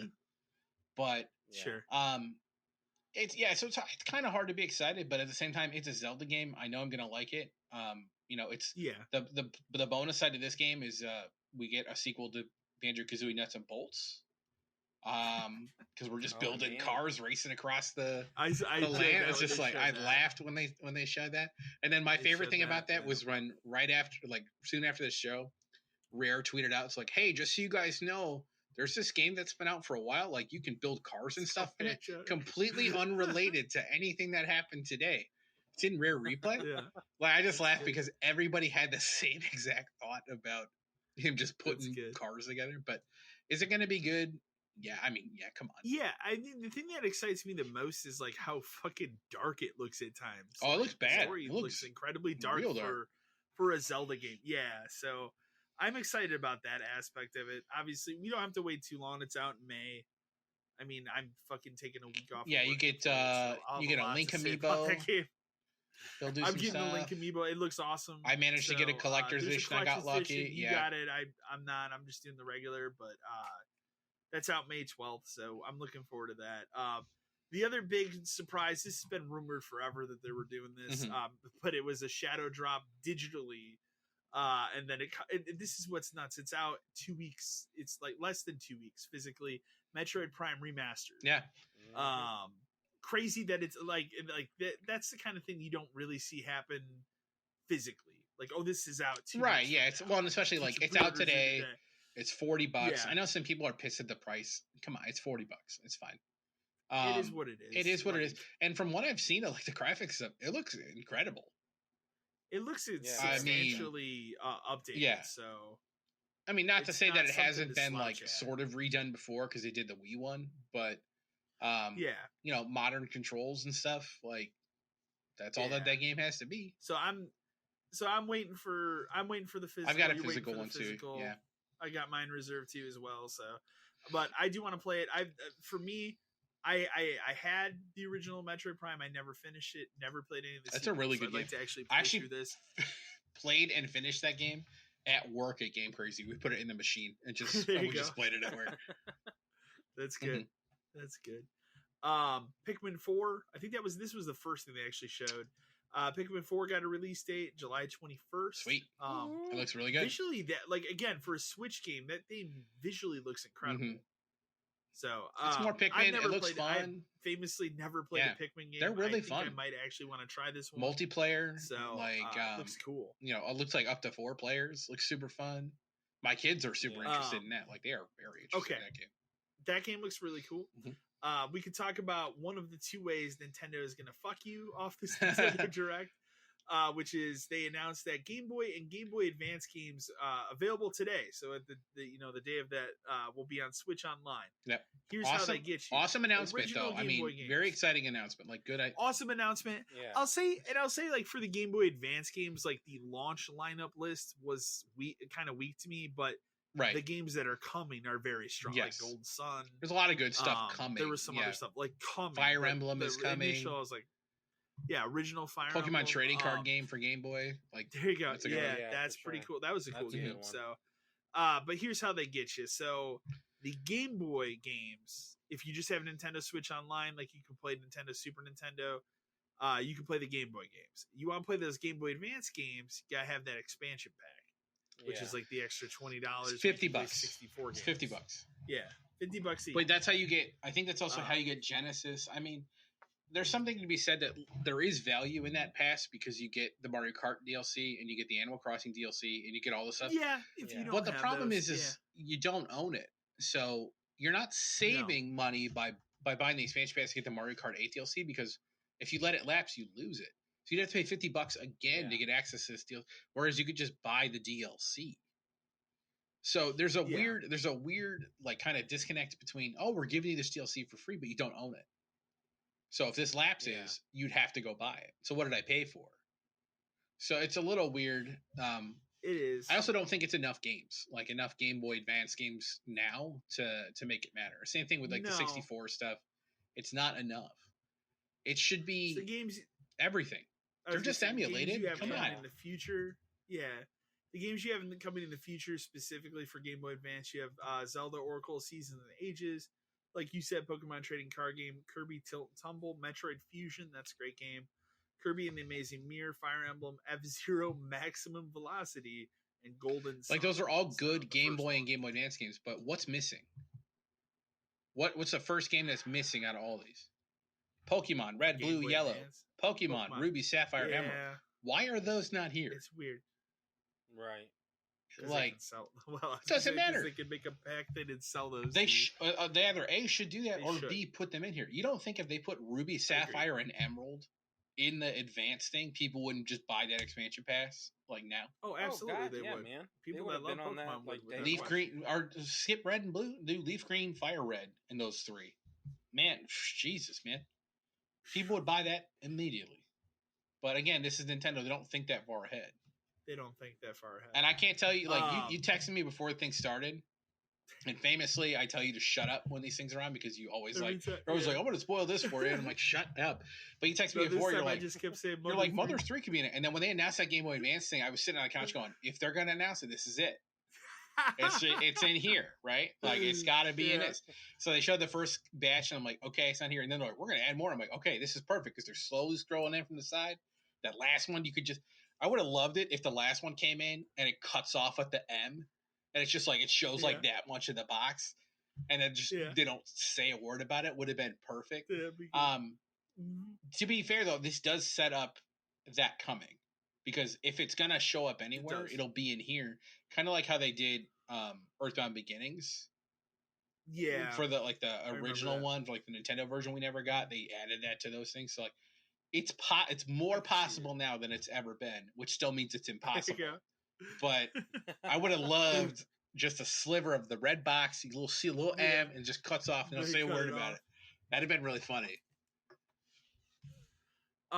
I'd argue the second biggest announcement of the show for you and I was we finally got our Advance Wars 1-2 Boot Camp release date. Literally a year later. Literally a year after. It's coming out April 21st. I actually, as we were recording, I just got the Amazon update like, hey, this is coming out April 21st. Yeah, I'll wait till like March or something and I'll do it. But I'm super excited. You got to change your reserve on that. Yeah, I will for sure. But I told you the one miss on this that they could have done. Where's my 3-pack amiibo of the 3 characters? Right? Yeah, exactly. That couldn't have done something like I get a special unit or something. The hell, Nintendo! I would have paid $40 for those. That could have been a year delay. The year delay was we were making Amiibo. We got some DLC things for games that are already out. I need to just update my Mario Kart because I bought this DLC thing, but I have not tried. I gotta buy it now too. Yeah. Booster Course Pass Wave 4 adds Yoshi's Island, and you can play as Birdo. Well, it's cool because that Yoshi's Island is a literally new course. Like it's not just a remix. Course. It looks awesome. Yeah, it does. Yeah, it looks pretty brand dope. new course. And then the Birdo stuff, so once again making Mario Kart 8 arguably the best Mario Kart since 64. They're kind of making an argument for them to never have to make another one. I mean, eventually. I mean, they'll probably. It depends on whatever the next system. Yeah, but wouldn't at that point when they just be like, it's Mario Kart 8 Super Deluxe and it's got everything, they just release it on a third system? I could see it. That'd be funny. Yeah, that's not a bad Maybe they idea. just drop the 8 out of the title and they just call it Mario Kart the next time, but it's just the same game. Yeah. Splatoon 3 is also getting more expansion pass stuff. I'm not really gonna cover that much because I don't think anybody has to play that here. Cool game though. They talked a little bit about Kirby's Return to Dreamland Deluxe, which is coming out. Like that's right around the corner too, February 24th. That's got a really cool new like weird mode on it. Weird mode. Like after you beat the game, there's like an epilogue like roguelike game where like you unlock abilities as you play it. Yeah, that looked interesting for sure. Look cool. Xenoblade Chronicles 3 Expansion Pass Volume 3. Again, I didn't play that. I don't think it's here. I have it. Fire Emblem. Yeah. Fire Emblem Engage new DLC. They talked about that. That Disney Illusion Island, which looks pretty cool, like visually, finally got a release date. I think it's July 28th. I didn't realize it's $40. Yeah, I looked it up. It's They're just making physical copies. Yeah, it's on everything. My kids it's not a Switch. My kids are very into that game. Looks cool. Yeah. Big cool. One that I'm really excited about. This is also on all platforms. Sea of Stars. That looks good. That like ridiculously good looking RPG. August 29th is when that comes out, so we have a date for that. There is a demo on the eShop, and I think the demo is also out on PlayStation. It is, yeah. There's also Octopath 2 is out at the end of this month. They put up a demo for that. That's out on both PlayStation and Nintendo. The cool thing about those demos, like the last one, is your content, your progress keeps going. Yeah, so you don't have to be afraid to play it. They briefly talked more about this weird Bayonetta Origins game, which I still don't understand. I don't know. I'll have to see what that's like more when it comes out. Yeah. Thing that I'm super excited about: the Dead Cells Return to Castlevania DLC has a date now, March 6th. That's out on everything because Dead Cells is on everything. Doesn't it just literally look like they put Castlevania in the game? That's what it is. Yeah. Right. You can like I believe I read you fight alongside Richter and Alucard. Yeah. It's literally just like they put Castlevania in the game. Fantastic. Yeah. I cannot wait to play that since, we're still holding back on making a new Castlevania game for some reason. Yeah. The wildly successful anime that's getting a sequel anime some point this year. Another big there were a lot of big collection cool remaster stuff. Yeah. That were really cool. Etrian Odyssey, which is a great series that was on the 3DS.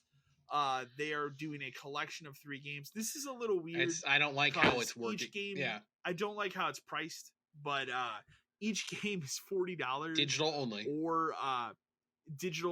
or you can get. Actually, I just looked. There's a Play Asia physical. I knew there would be. Yeah. For 85, sorry, or you can pay $80 digitally and get all 3. This is out on Switch, but it will also be out on Steam. I'll probably look at the Play Asia and get a physical. Yeah.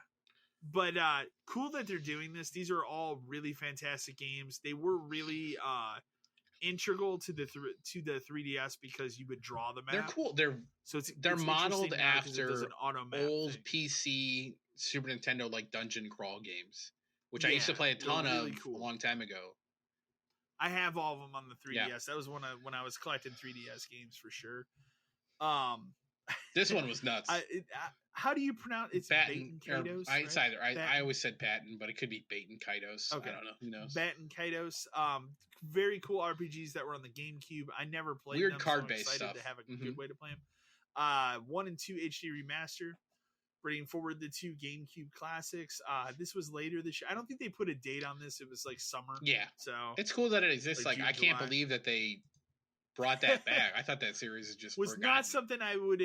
is not something I expected to be announced at this show. That's for sure. That is something I'm really excited. Not easy for. to I don't get know if they've on announced GameCube either. So I would assume they're doing a physical of this, but I don't know. Probably. I don't think they've announced. I hope they do. There's a Tron game coming out. I don't really know much about it. That was the one of the things that when I was watching this thing, I was like, are we still doing Tron stuff, man? Like, yeah. Why? They they announced they are working on a new Professor Layton game. I just love that it's a 20-second shot of the guy of him walking down the street, man. Of him walking. Professor Layton, yeah. A New World of Steam is the OG is back, man. He's series. Back. So they're working on that. A new Samba Diamago game is coming, but it's like more of a were the other ones like party like this? I don't think so. Kind of. I mean, Samba Diamago's always been like. I mean, on the Dreamcast, you actually bought a version that had maracas. I'm going to be interested to see how this works. I'm sure it works fine. It's just the Joy-Cons. Yeah. I mean, I don't think we need this game with the HD Rumble. That's right. How many ice cubes are in your controller? This is one of those things where I'm sure it exists, but I can't ever see a world where this sells super well. Yeah, exactly. Life is Strange developer Don't Nod had their new game shown here, Harmony: The Fall of Revere. That's out on everything. It's out in June. Look, it definitely looks interesting. It's just another one of those games. Like, I don't know if it's one of those type of games. I need these anymore. A new Fantasy Life game. That's Fantasy weird. Life I, the girl who steals time. That looked kind of interesting. Fantasy Life. Did they make one or two of those? I think there was only the one. I thought, but it was very popular. I remember when it came sold out. A ton of sold a lot of copies. Yeah, it's just a life sim game. I mean, it is. I'm sure it'll do very well. Yeah. We Love Katamari Reroll. Hell yeah. Oh yeah. That's pretty cool. More That's Katamari out, and that is out on everything. Yeah, it's on literally everything. June 2nd. That's pretty cool. This I don't know anything about. I'm pretty sure it was a 3DS game. It's a DS game. Tell me more about it. It's a DS game. It was a DS game. Ghost Trick. Yeah, basically you're a detective and you have to solve your murder and you help other people solve their murders. I saw people go nuts about this. It's nuts. Like, online, but I never played I cannot believe that like this is getting remade. I think this is also on everything. I think it's on everything. If this is getting remade, can they remake Hotel Dusk? Maybe. Please? I mean, we're at a point now where we're pulling DS games onto modern consoles. Remember Hotel Dusk? You had to hold. You had to hold it sideways because it was like a book. Yeah, the game is awesome. There's also a Ninja Gaiden game on your DS. You had to hold like a book. Oh yeah, you're right. But Ghost Trick is a really cool game. Like the fact that again, it's another one of those things you think is just lost to time, just because it was the only one they ever did, and now it's on modern consoles. Like that's so weird. It's weird for sure, but it's cool. There was that Fashion Dreamer game. I mean that I'm sure that will do well. Deca Police. I'm kind of into that. It looks really cool. Weird. Yeah. It's made by Level 5. Professor Layton. Yeah, Level 5. That looked pretty cool. I love Level 5. That will be out sometime this year. And then what I was going to ask you, I don't know, what is this game? Because this is one I actually missed when this was on. Yeah, what is weird mystery game? Weird detective, mystery game, anime detective mystery game. They talked about it like a year ago, I want to say. I thought it looked cool back then because I remember looking it up like 6 months ago to see if it didn't come out or whatever.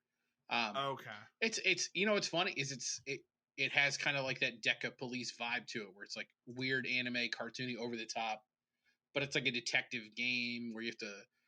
But then there's also like Persona vibes to it where like you go through dungeons once you learn the clues and a whole bunch of weird shit goes on. Like it looks neat. Like for sure. I don't know. Like something I want to play, but. Obviously not a full price game, I don't think. But that kind of wraps up the direct. It was just a lot of like really cool stuff. Good stuff. It was for the first half of this year. Perfect Nintendo Direct. Like their second half of the year is still a gigantic mystery, which is fine. So we'll see later on. But like I said, there were two things that kind of came out that are going to get you on this direct. The other one, we have an email on it. We got a couple emails. I just pulled one of them. I'm going to read it real quick and we can get into it. This comes from Rob from Cuyahoga Falls, Ohio. He says, "Hey guys, I just got done watching the Nintendo Direct to find out Nintendo is going to actually charge $70 for first-party titles starting with Zelda. While I can still understand this price point for the current gen system, it just seems downright evil to do this to people who have been using the system for 6 years.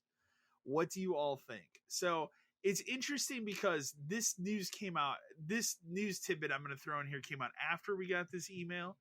that Nintendo. So what I thought was interesting, they put up this price thing, and then after it, Pikmin comes out in July. Right, that game is $60. Right.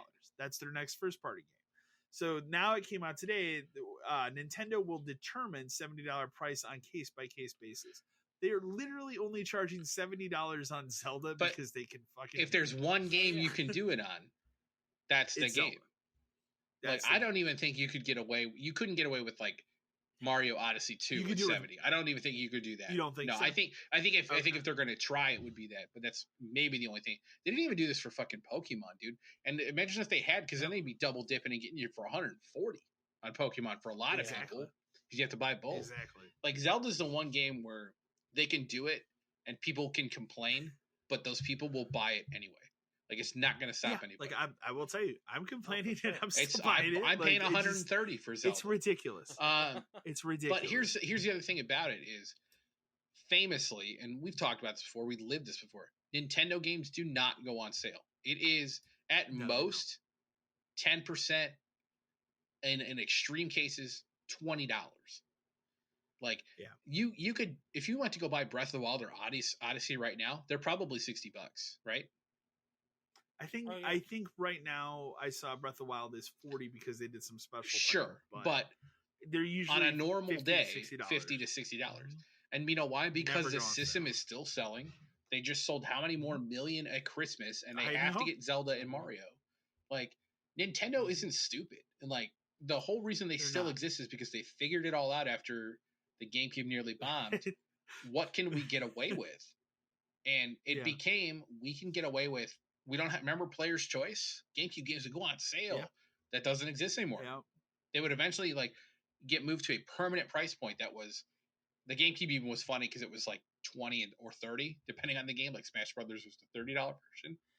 But yeah, for sure. They know what they can get away with, and they know what's acceptable, and they know what the limit is.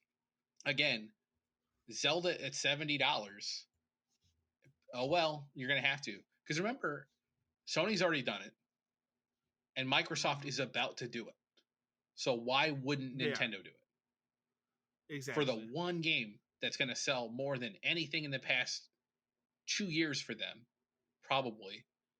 Of course. Yeah, it sucks, but so, the answer I would say to you, Rob, is it does suck, but like me, I'm sure you're probably going to still buy it. Right. We're all locked in as it is. Yeah, it sucks though. Yeah, and maybe it's a hard pill to swallow for a system that is 6 years old. All of a sudden, they're like, we're gonna up the price. It's not like this is a new Switch system. The other huge problem with this is places like GameStop, Best Buy, Amazon were taking pre-orders for this since it got announced at $60. So now, when this happened, and even like I think in some cases like the day before, they all got pulled. Like the listing was still, but you could not reserve it anymore because they knew. You could not. They knew it was happening. And now, when it finally went back up, every place rightly has it for $70. But then you've got like, Amazon technically has like pre-order price guarantee where you get it for whatever the lowest price was. I still have my copy reserved there. It's just, would I get that? Day one? Probably not. You won't. But the other thing is Amazon going to honor it? Maybe there's some kind of special case where they were like, Nintendo never told us. So far, it still says what I paid at that time. Sure, it does. We'll see what happens. Again, you don't get charged till it ships. No, you don't. So there's a very weird line. But then I guess that benefits people who were like, "Yeah, I'm just going to get it. I'll buy it now." So maybe those people should be locked in at a lower price, and everybody else can just eat it. But it's oof. I don't see a game where it would happen again, unless Odyssey 2 is the only thing I could conceivably. I could see it there. Or not. It's not going to be Odyssey. I don't think it happens again. This console, the next console, whatever. I think Nintendo stuff is 70 across the board. 70. Yep. Because everybody else is doing it now. Well, and you're inflation is up. You're paying for marketing. But maybe this is when companies get on the board where, remember Switch physical copies of Switch has a Switch tax, right? Everything was $10 more. So now they're finally catching up to what happened. But maybe maybe this is a platform where, I don't think companies really want to make physical games anymore because that means they have to produce stuff. What if there's a scenario where it's like, yeah, Zelda's $70, but if you bought it on the eShop, $60. I think you'd see more people start to go that way, even if they don't want to. I could see it. It's a smarter way to do it. Put it up there. That's how. But you know what I mean, though. Like in the future, hey, if you're willing to buy this digitally directly from us, we'll give you a $10 discount because then it saves them money. Like necessary evil, maybe. I don't know. Maybe. Final 2 news stories we'll do real quick here. I just put this in here because that was funny. People want more Rock Band. That's not coming back. Hyperkin on Twitter, like asked publicly Epic Games to make a new version of Rock Band because they want to make the instruments and the support for it was overwhelming for people want it. Is it going to happen? No. Would I like it to happen? Absolutely. Sure. Too expensive. Music licensing is insane now.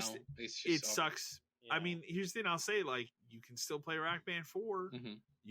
They are still putting songs out weekly for that game in 2020. Well, because all they have to do is license something, put it into the machine where it charts the music for them, and then they release it. Yeah. Exactly.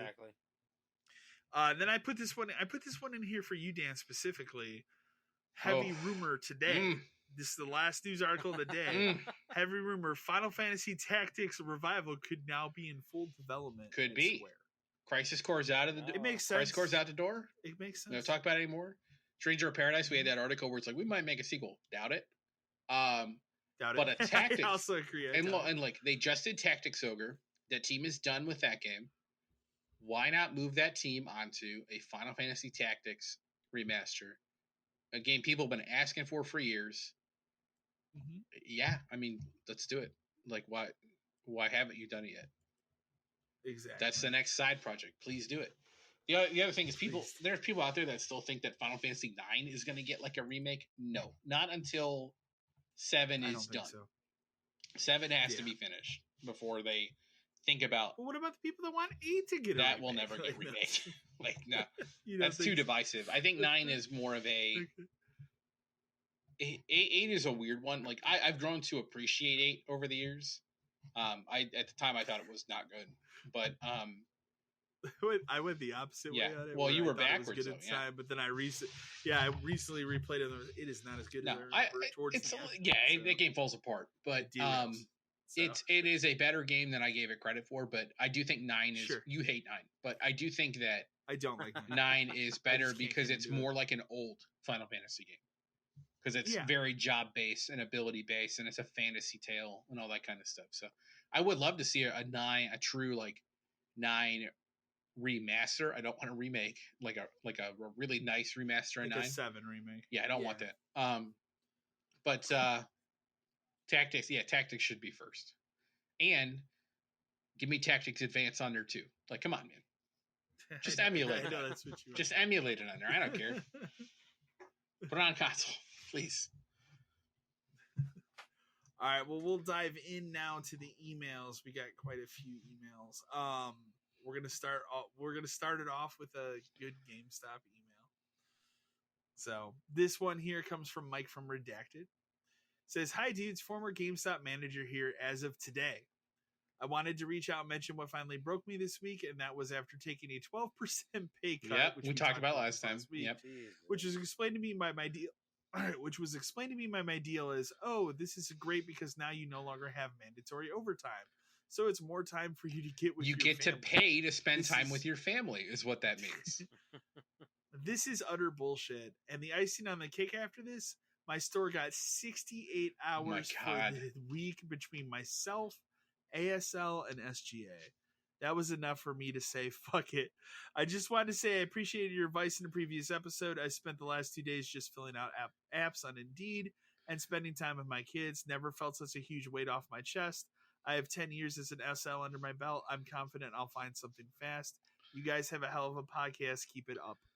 I mean, so I'm happy. I'm happy for Mike. Yeah, I'm very happy for Mike for maximizing his potential and realizing that GameStop is a nightmare. 68 hours. I just asked you the other day, like, what was the lowest we got? there were times. I mean, I remember we were there. Man, I remember it was still at 100. No, it was less than that. But I remember the days. Like 90? But I remember the days of 100. Okay. It started above 100, and then at some point it was 93, and then it was 87, and then it was 81. It was like they would literally chop this time down to where by the end you'd overlap for maybe an hour if you did. And like the closer would come in at 4, or whereas it should have been 2 because we should overlap for a decent amount of time where projects can get done. And I mean, projects also the afternoon can get a little busy. I mean, so. in the heyday it was I'd open, you'd come in at 2 or 3, and then a GA would come in at 4:30 or 5, and then everything would get done during the day, and you repeat and you repeat and repeat. And Saturdays it would be maybe somebody doesn't open with you, but they're there at 12, and on Sundays maybe they don't open with you, but they're there at 1 or something. Yeah. But now you're expected to work by yourself an entire shift, with $5,000 worth of PS5s in your back room that you don't have properly written down in the serial number book. So it's just 68 is unbelievable. It's because I think we calculated at one time where it was like we were open. By the time it got so bad for us, it was like we were open X amount of hours a week, and they would give us X plus 5 for a week. And you're like, but we're open for 80 and you're only giving us 85. Like, that's not right. That doesn't seem correct. Yeah. So it's just, it's nuts. I'm glad, like, the laugh of take a 12% pay cut. You get to spend time with your family. That's literally like you're having to pay GameStop to spend time with your family because you have to give them the money back.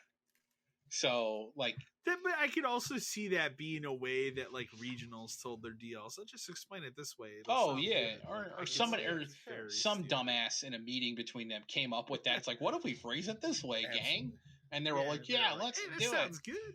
And then other people went, oh yeah, sure, and they didn't do that. But I mean, 10 years as a store leader, I'm very confident Mike will be okay. Like, like the weight off your chest, like there's a definite relief of, man, I don't work here anymore, and I don't have to put up with this shit anymore. Even getting like my store closing, it was like, I had the job lined up pretty quick, but I still had a month where it was just like, just kind of by myself. It was cool. Yeah. I just spent at the time I had. You also had that time where like the store is closed and you're just pulling stuff down. And like just hanging out. Yeah, and it was. The door was locked, and you see people drive up, and you just kind of give them a wave through the window, be like, "Go to hell!" Like, and then and ripping metal shelves down and throwing them in a pile in the middle of the floor. It was really kind of cathartic to take it apart and destroy it. The only thing the only problem with our store was we left the TV hanging because our TV was like the way that our TV was one of the ones that hung. Did they mount it really? It was like hard bolted into the ceiling, and when we looked at it, we're like, fuck this. Like, I'm not getting paid extra to take out some shitty old TV. I'm out. And it's old. We should have got rid of that. What are you going to do about it? Like, and it was, I think it's probably still in there, to be fair. Because the entire plaza, I think you know this now, but the entire plaza is empty now. It is over. Okay. But it is still there. China buffets. It's gone. They've been gone for really a while. I had driven by there once during the pandemic, and there was something that was trying to open up in the GameStop because somebody was putting shelves up, and then all of a sudden I think I remember you said that, but I thought it was maybe because I was like, "What the fuck?" Yeah, storage. And then nothing happened with it. I should go by there again when I can just to see. You should go by and see. But there is nothing left. It is all gone. But so yes, they got to be getting close to finally just pull that. It has to be close. But yes, we are happy for you, Mike. Keep in touch and let us know if you find something and if it's how much better it is.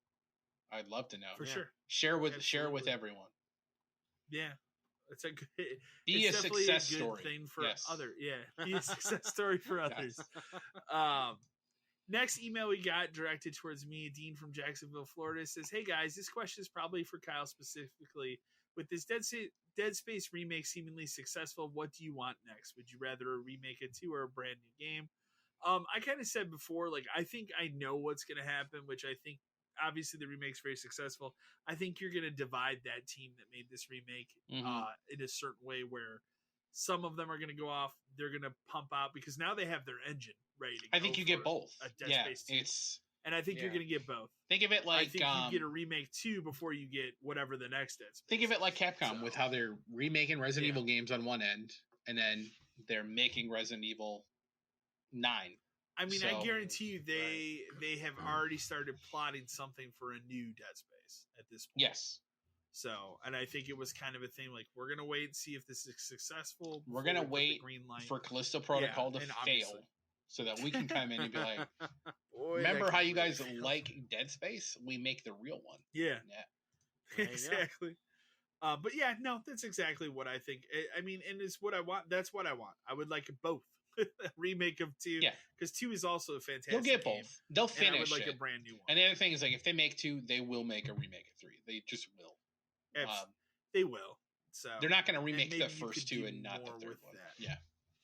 Maybe they can do more with that. Kind of fix it. Yeah. Than they did back then. Mm-hmm. Yeah. I have played 3, so it's an experience. Let's put it that way. Next email we got comes from Billy from San Antonio, Texas. Says, "Hey all, I was curious if you've seen the latest Watergate scandal going on.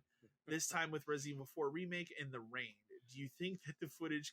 Do you think it's just footage compression, or is the rain really going to look that bad in this remake?" So I looked into it because I honestly, to be fair, I have watched nothing. About Resident Evil I saw what he's talking about.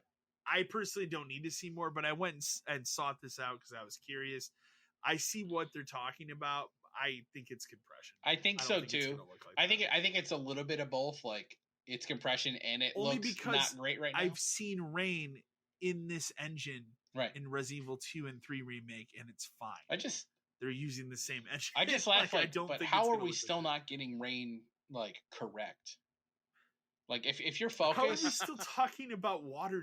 Like, if you're focused, Spider-Man, Watergate, like it always comes back to water physics on stuff. But like, if your goal is to get, if you're like, man, we really want to have rain in the scene, then get it correct, or don't put it in. It's not that integral to that part of the game. Like, it is. So I think it's video compression. Is it going to stop anybody? No. I think it will look better when you're actually running through it yourself.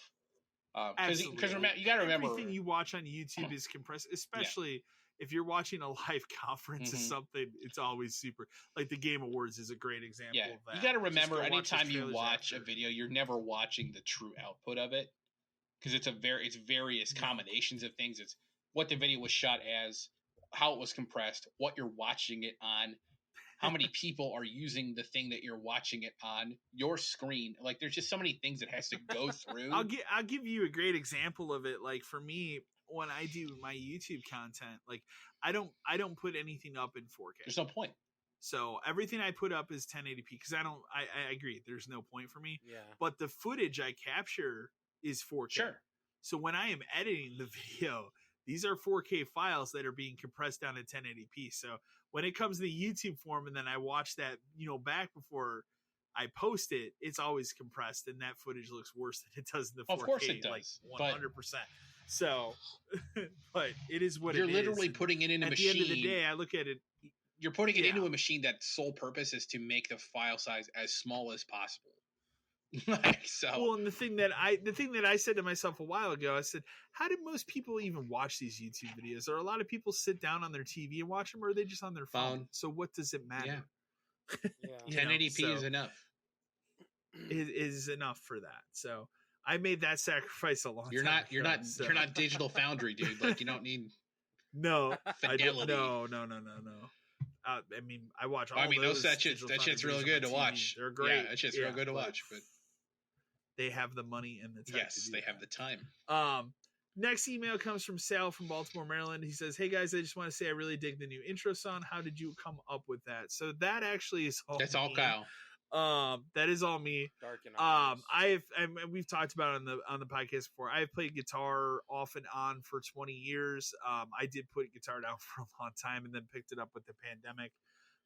For me, the original guitar or the original intro that we had was just me fucking around, and I never thought it sounded particularly great or really fit the podcast. It just was what I came up with, and we said, fuck it, let's go with it.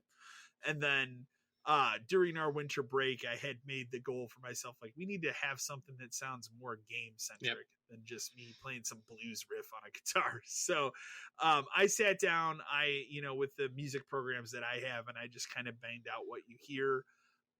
It's mostly, it is very compressed guitar, and then there are keyboards on there, and then the drums is just a drum machine. I don't play drums. So as I saw a good meme recently, and I'll put it out there, anytime you see the guitarist sit behind a drum set, the practice is over. So, and that would be for me too, because I can play my one drum beat on the drums, like, it's over. Yeah, that's all Kyle. But no. Yeah.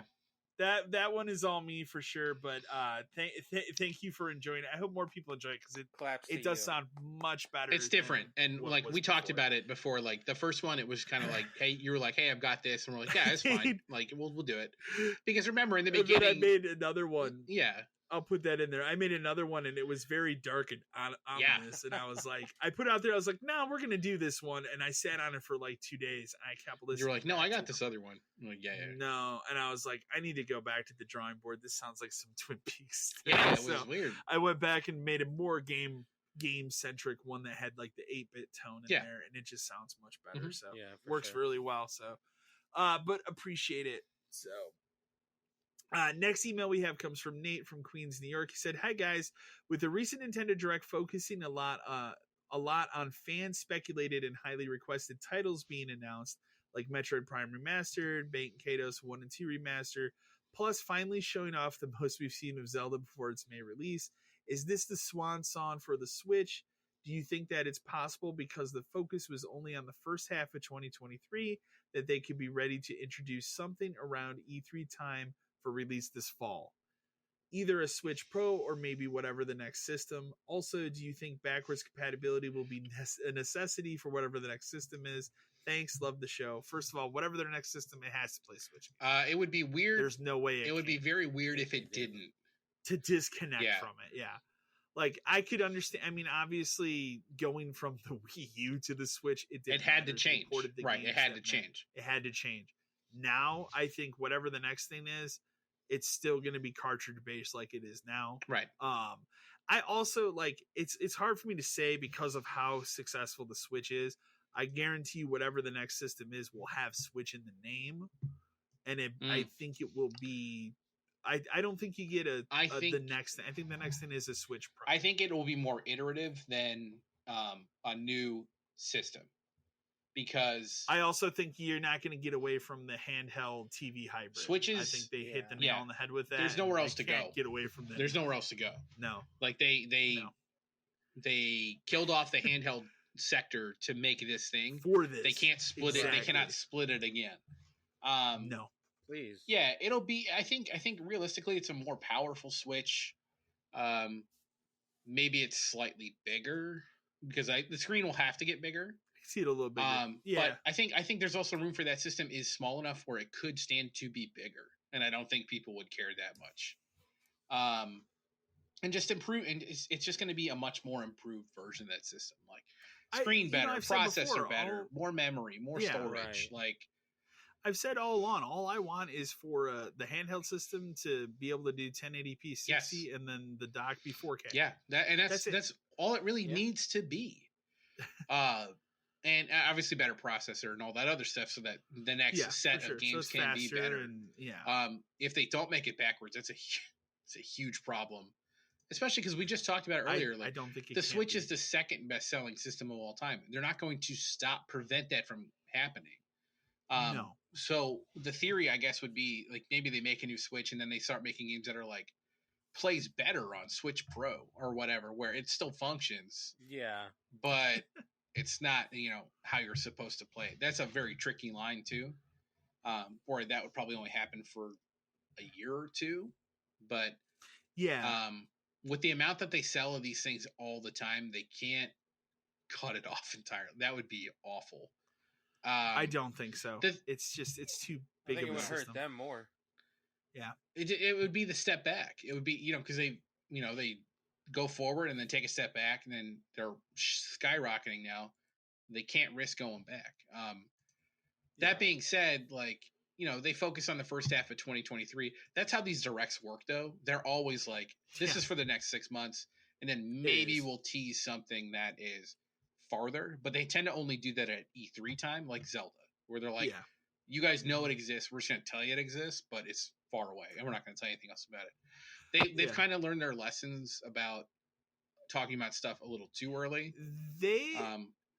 Like I'd say them out of the big three, like they have done a really good job of scaling back and just focusing on whatever the next 6 months is going to bring. Maybe, like you said, throw one big tease like Zelda as being the big thing people talked about for the last couple of years, but they've gotten away from the like, hey, here's this new Mario game. It might be out 3 years. Well, that's the other thing too, like, though, is when they do the tease, they do it in a very specific way where they're like, a sequel is coming. And then that's what they say. And then when people ask about it, like, we've told you many times? The amount, we're going to tell you right now, a sequel is coming. Like, that's it. How many times they have to go back to that and say the Breath of the Wild sequel is coming? It's coming later. Like they keep like how many times they had to do that before they gave it a title? So them only focusing on the first 6 months makes sense because that's what they do now, and I prefer it that way because I like these directs get me excited where it's like awesome. So I've got Advance Wars in April, like Pikmin's right here. This Kirby game is in a couple weeks. Like they do it perfect where they space stuff out enough. The Metroid thing do a shadow drop. The Metroid thing was cool. Yeah. It's always a shadow drop, which is great. They do a really good job. I could see a world where the next direct they make a hint at, we're working on new hardware, but that's probably all they say. I think it's the appropriate time at least where they could say that. But that's what they say. They don't say we are working on the next Nintendo or the next hardware development. We will talk about it more. Right, but I think you even have to use more generic terms or like new hardware. Yeah. You can't say the next gen. You can't say whatever because if you say next gen and it ends up being a 1080 60 Switch, that's not enough for next gen, but it's what people want. But the other thing to think about too is like, so Zelda is soon. It's in May. What could they possibly have left for this version of the Switch that wouldn't matter? Well, let me read our next 1 sentence email that I put in here because it made me laugh out loud. This comes from Brett from Salt Lake City, Utah. He simply says, "Hey, dude, simple question. Do you think Metroid Prime 4 is dead? Thanks." Dead? No. I think that has to be the next thing, right? That's kind of the last thing that was like teased a long time. Well, it's the last thing that we know about, but my guess would be is that it's not dead, but it is not what it was at the time they announced it, and it probably has changed twice since the time they announced it. I think so. Right. And also that might be a really good game for here's the new hardware. That's what I was thinking. Right. Like don't force it onto this at this point. Literally, the only thing we've ever seen was that little title thing of Metroid Prime 4 in development. So, but I know the logo will have changed. It's changed hands. I know for a fact it's changed hands at least once because they came out so and were long like, that we had a completely different fucking Metroid game come out. So that I still need to play. So. Yeah, I mean, we literally got a different Metroid game in between that. Exactly. So that would be a very good, like, we are working on new hardware. Remember, hardware for them, they don't care if it drops in holiday season because the Switch was in March. No. So Switch was in March. It did fantastic. Right. It's gonna. The thing about them too is like it sells no matter what, whenever it comes out. So maybe we get we're making new hardware, and then maybe we get the presentation of the new hardware next E3-ish or next March-ish, and then it comes out 6 months later. I can see that. So I can see that. Metroid Prime 4, is it dead? No, I mean, I don't think it's dead. Very few things ever truly die without you being told that they're dead. I think the logo you saw. I don't think that's right. Maybe it's not even called 4 anymore. Maybe it's Metroid Prime something else. But but very few things ever die without you being told expressly that they're dead. Like Duke Nukem Forever, you could have said was dead for a decade and it came out. So, but stuff like Scalebound for Xbox, they told you it's dead. Like it's over. Although it might not be. Remember? You see that? Might not be. That'd be really cool if it came back. But Yeah, is it dead? It's dead for now. I don't. But the thing is hey, with man, the way Nintendo works, forever. but with the Beyond Good and Evil 2. with the with the way that directs work, that could also be something that's just in the next direct, and they're like, hey, it comes out in December, and you're just like, oh, okay, totally. Sure. That's the thing. I mean, like, it could. Yeah. There is a chance, like, and that's what I was saying too. Like, it could very much be in the next direct where, like, hey, here's our fall titles. Hey, remember Metroid Prime? It's not called 4 anymore. Here's its weird something subtitle. is primed for release, and then the thing slides over. And then, he always says something stupid, and then the thing slides in. Exactly. Priming up for release in November. Yeah. Like, so like it's possible, but whatever it was is not what it is. I mean, Dread did really well, so sure. Maybe there is. I need to play it. But the thing is like that did so well that maybe there isn't a Prime. Maybe Prime 4 depends on how this remaster does. True. Yeah. Because Nintendo kind of likes to base stuff the first off one. Of you know they're going to do the other two, right? Like, there's no way they're just going to do one. I think they could get away with not doing it, but if this one sells, they'll why not make the second one? They probably will. Right. Next email is going to be an interesting one for sure. This comes to us from Colleen from Ann Arbor, Michigan. It says, hey guys, absolutely love the podcast. I have a question that I'm curious what kind of conversation will start. Do you all have any genres that you previously didn't like until you played a specific game? And if so, what was the breakthrough game that got you into that genre? Thanks. So the way I think we've interpreted this email differently. Kind of. We had to a little bit. The way that I read it was maybe a genre that you tried at some point and wrote off as, I don't like this genre. And then something came out and you tried it again. What was that breakthrough game? So for me, I have a couple. I put down tactical RPGs. I was never a fan of tactical RPGs. I couldn't tell you remember what the one that I tried was, but I didn't like the grid-based tactical RPGs. Fire Emblem Awakening is what the 3DS game specifically, that's what kind of got me into it. And then right after that, Project Cross. Yeah, that game's really good. Which is a fantastic It's a fun game. That would be a great, somehow get that on a Switch kind of a thing. I would love to have, there's two of them. I would love to have both those on a Switch. That's a fantastic game. Simulator games like never really caught on with me until House Flipper. And now I'm like to the point where I want to try all of them, like Power Wash Simulator, the police one. There's that fire one. There's a lot of crazy ones. But House Flipper was the one that broke me into it. And then I put this one on here last because I have a friend who's super, super into soccer. And for years, I watched him play online with a friend, various soccer games. I could not get into it for whatever reason. Yeah. The soccer video game that got me into it was Pro Evolution 2011, as we called the Zenith. That's a fantastic fucking soccer video game. And I can now sit down and actually play a soccer video game and not have a terrible time with it. Yeah. So after that game. So those were the things I put on here. What about you? Yeah. Man? So this was tough for me. Or how did you? This was tough for me because I sat there and I thought about it, and I know a lot of people say this a lot about people say it about music or movies or whatever, but like when it comes to video games, like I really do kind of play most things. Like it's most genres in general. Like I was trying to think of like some weirder genres of stuff and like music games, but that's not really true because I played DDR on PS1. So like I've always and I used to play DDR with controllers just because I like rhythm games and like Amplitude and all that stuff. So always played those. I've always played sports games. I've always been a big sports guy. Like pretty much any sport, I'll play it.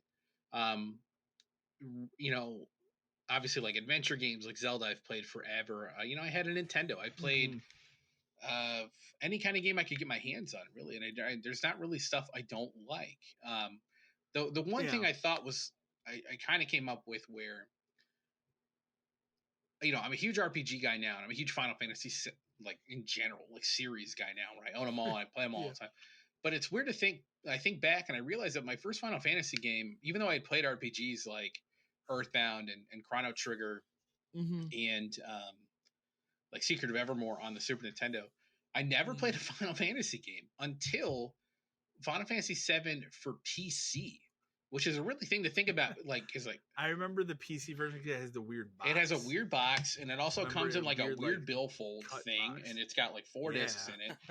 And a friend of mine, this was in high school. A friend of mine was like, "Hey, you play games and stuff a lot?" I'm like, "Yeah." He's like, "Do you want a copy of Final Fantasy VII for PC?" And I was like, "I mean, if you're giving it away, sure." I was like, "Okay." And at the time, I didn't have a super great PC. I had an E machine. You remember those? But it was pretty decent. I souped it up as much as I could. And I played Final Fantasy VII on PC, and I fell in love with that game as I played it. And I was like, man, why have I never played a Final Fantasy VII game or a Final Fantasy game before? Like, then you look it up and you realize that at that point, we'd only ever had one, and then, what are now 4 and 6 on Super Nintendo. So there were a ton of them available, but I liked RPGs. But that was like the kickoff point, because I played that game to a point where if you play Final Fantasy VII, when Diamond Weapon comes out of the ground, that game would crash every time on PC. Like, I don't know what it was. Like, I eventually chalked it up to the disc was bad, because I even got so deep into like configuring the files where I thought maybe it was like that file was bad. So I actually changed it to play a different video when that came out. So when that part happens, it would play something else. But even then it would crash. I was like, I chucked it up to the disc being bad, and I said, fuck it. And I got in my car and I went and bought Final Fantasy VII for PS1. And then just played through the whole thing again. And then from that point, it was like I caught on to it. So that I kind of credit that as, I didn't really play a lot of RPGs. I didn't have a PS1. I had a 64, and 64 famously doesn't really have RPGs on it. No, there's very few. And then so kind of went through that. I mean, if we're talking about like whole genres of stuff that like I just don't really play, like horror games are really hit or miss for me. The PS2, I kind of played the golden era of like the PS2 stuff, where like Clock Tower 3 and Haunting Ground, and like all of those like really cool like weird ones, and like I even liked Obscure, even though it's not very good. But I don't like modern ones. Resident Evil 5 was the last one I really enjoyed. Like 6, I kind of dropped off. I loosely say 5 is a horror game. Yeah, well, that's the thing is like I'm saying like Resident Evil is like kind of like that's where I kind of dip back down, because 6 falls apart. 7, while cool, like, I'm not interested in. Evil Within, I'm not super interested. I'm not into like jump scare crap. Yeah, I was gonna say you're not. Yeah, you don't go for that. I don't like super gore stuff. Like I like more thriller stuff. Jump into as much as and then the only other thing would be like I didn't play a lot of racing games as a kid. Burnout is the only one where I really like. I remember Burnout 3 came out. We put it in the Xbox at work, and I played that for maybe 20 minutes, and I was like, "Yeah, I'm buying this one." And then Paradise is incredible. And then the only other like racing games I like, are like Forza Horizon games. I still won't play. I don't prefer regular Forza just because it's too structured and like racing on laps and stuff. It's too far into the Gran Turismo type. Yeah, which I respect Gran Turismo, but I'm never gonna sit down and play. I played GT like 3 and 4 on PS2, and at the time I got it, but I bumped off. But I mean, so the most impactful thing that like changed my idea of like a genre was Final Fantasy VII got me into RPGs. Like Earthbound is famously like my favorite game ever, and that is as much of an RPG as you could ever possibly play. But 7 opened me up to like I got to go get 7, and then as soon as I was done with 7, I was like I might as well just buy 8 and 9, and then that's when I bought Chronicles and Anthology for PS1, and then they put Origins on PS1, so I could finally play 1 and 2. So like I finally that opened the floodgates, and then the best to prove how much Final Fantasy meant before or after 10. Well, here's the thing. This is to prove, because I was playing all these PS1 games on my PS2, and then my PS2 died, and I just kind of didn't buy, because I had the original problem with PS2s where I was playing Grand Theft Auto 3, went to cross a bridge, the game quit, and it never read a disc again. But then I hadn't bought one, and it was like it'd been a little bit, and then I was at my buddy's house, and he's like, "Oh, I just got Final Fantasy X." He was showing it to me. He played like an hour, and I was like, "Fuck!" And I was like, "Get in a car." Drove to Best Buy, walked into Best Buy, I grabbed a PS2 and Final Fantasy X, and then the guy then walked up to the counter, And I was just like, just ring it up, man. And then he's like, do you want the protection plan on the PS2? And I said, of course I want the protection plan on the PS2. And then I just went and played Final Fantasy X for like a week. So that was enough for me to, buy an entire new system again. So like Final Fantasy was what, and then now I play Star Ocean and Xenosaga and just any RPG that comes out. I play them all. So yeah. How about you, Matt? So, how about instead of a game that opened me up to genres, what about a game for a series that I just didn't really get into? Yeah, I mean, that's because interpreting this. Yeah, no rules in retrospect, I know there's like a really big Zelda and Link fan base, sure. and they're diehard people. Oh yeah, and I got nothing against them, nothing at all. But I've never played a Zelda game. Okay. Didn't touch the first one. I didn't touch anything on the NES. I didn't touch Ocarina. I didn't touch Wind Waker. I didn't touch anything. Sure. And it wasn't until I bought my Switch. Okay. And at that time, there was a sale, and Link's Awakening was there. Okay, the remake or whatever. Right. Yeah. Love that game. I was like, you know what? I need a game anyways. I bought Breath of the Wild with my Switch. I bought Super Mario Odyssey with my Switch. And I was like, you know what? Let's just let's give it a go. Let's give it a go. Let's see what happens. And so I started playing it, and I was playing it hard for a while, and I stopped. I really want to pick it back up. So I think maybe after I'm done with Assassin's Creed, I'll jump back into it and see if I can just finish it out. But I will say that has opened my eyes to why Zelda and Link have such a big fan base, because it really is an entertaining game, and it really is there's a depth to it that I missed when I was younger. It is my and I just really did. favorite Zelda game.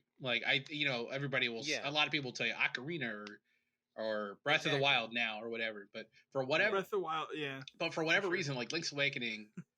I had it on Game Boy, and then I got the DX version eventually too. I've played through that game probably a dozen times at this point. Just because, like you're talking about, it is the most purest, basic form of what a Zelda game is. Where you are in a world, you go to a dungeon, you get the item, you go to the next one, and it's obviously it's a sequel to Link to the Past. A lot of people don't understand that and realize that, but it is. Right. But it's a side story off of the coast because eventually we got a sequel to it. I just it is the most quintessential Zelda game, and I think if you can find a way to like that one and how it's structured, then you realize that all of the other ones are just blown up versions of that. Ocarina of Time is just a super side version of that, where the world is bigger, but you're still on a path and you go through things.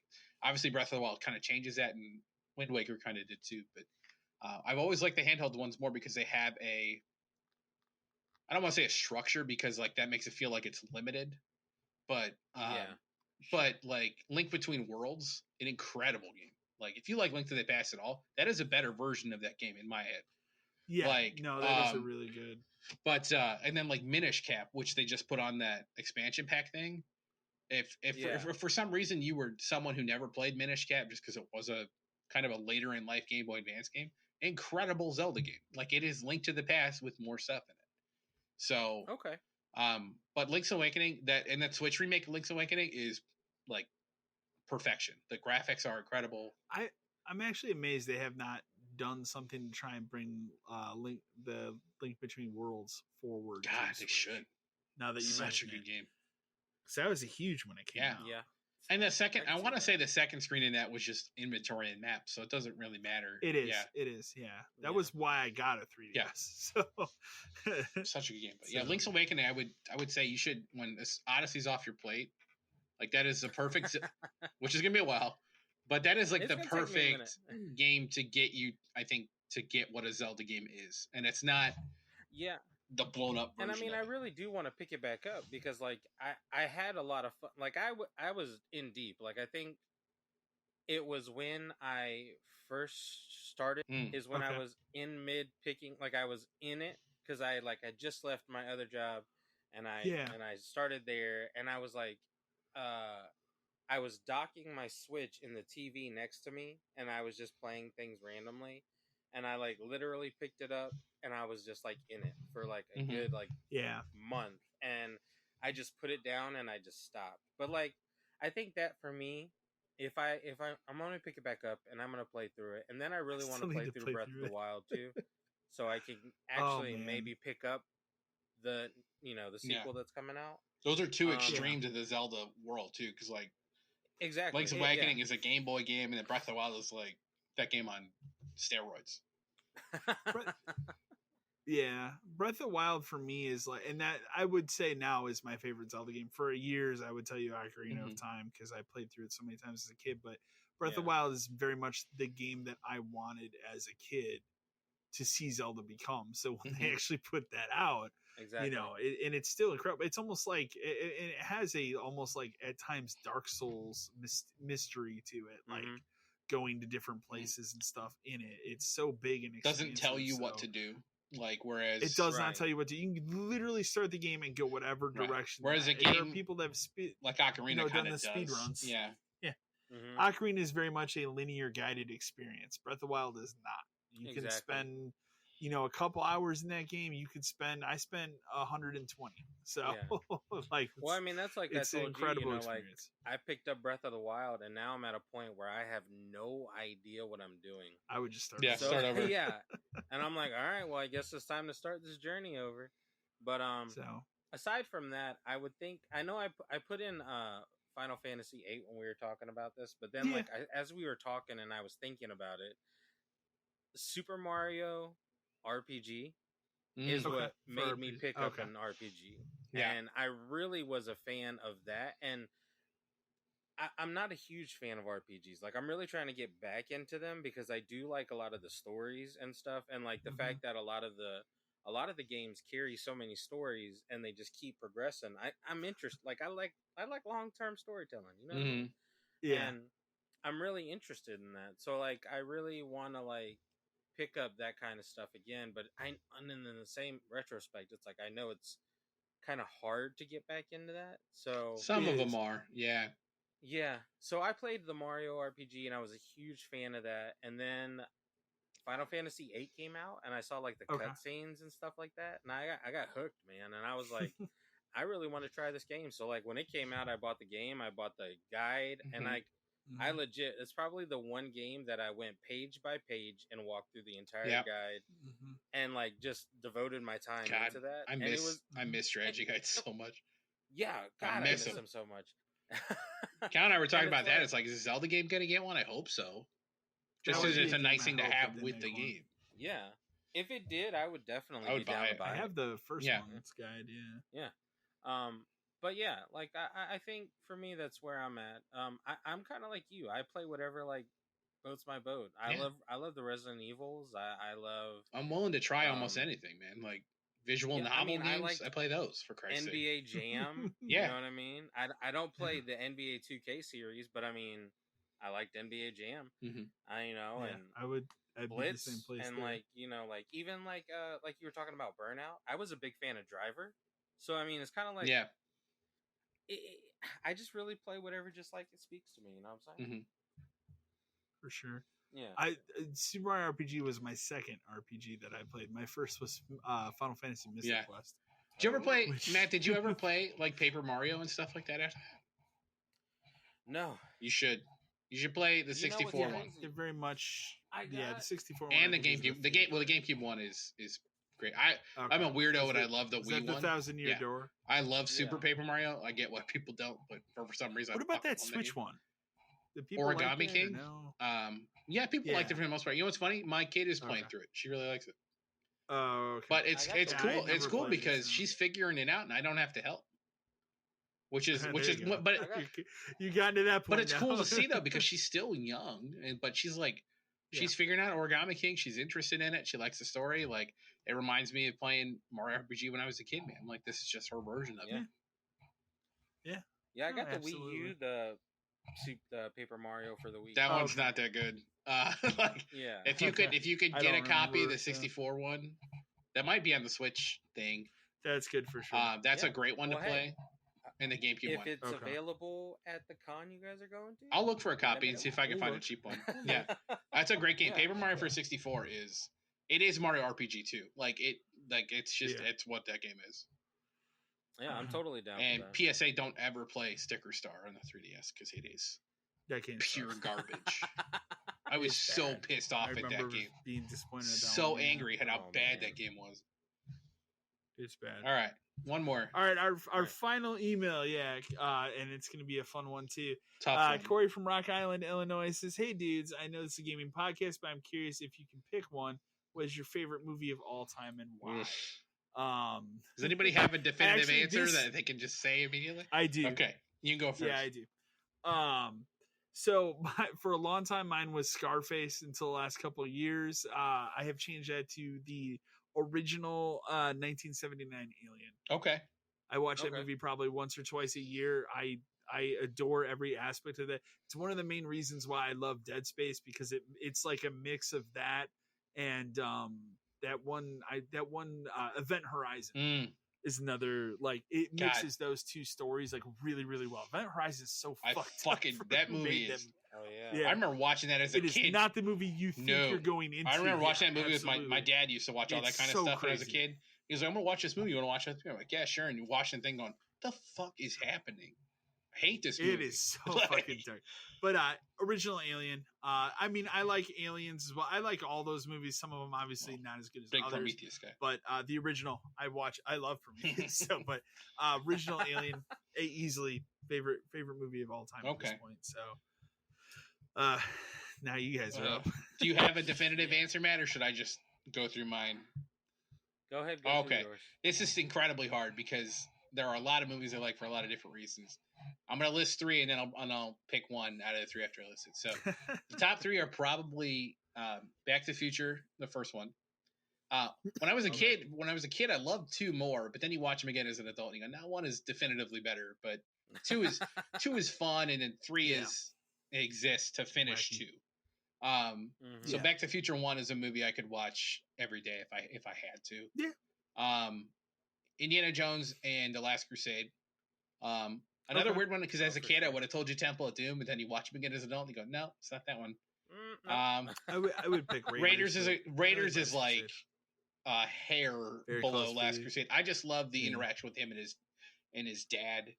I named my dog Indiana because his dog is named Indiana, so like that is high on the list. I'm excited for the new one, even though I have no reason to be.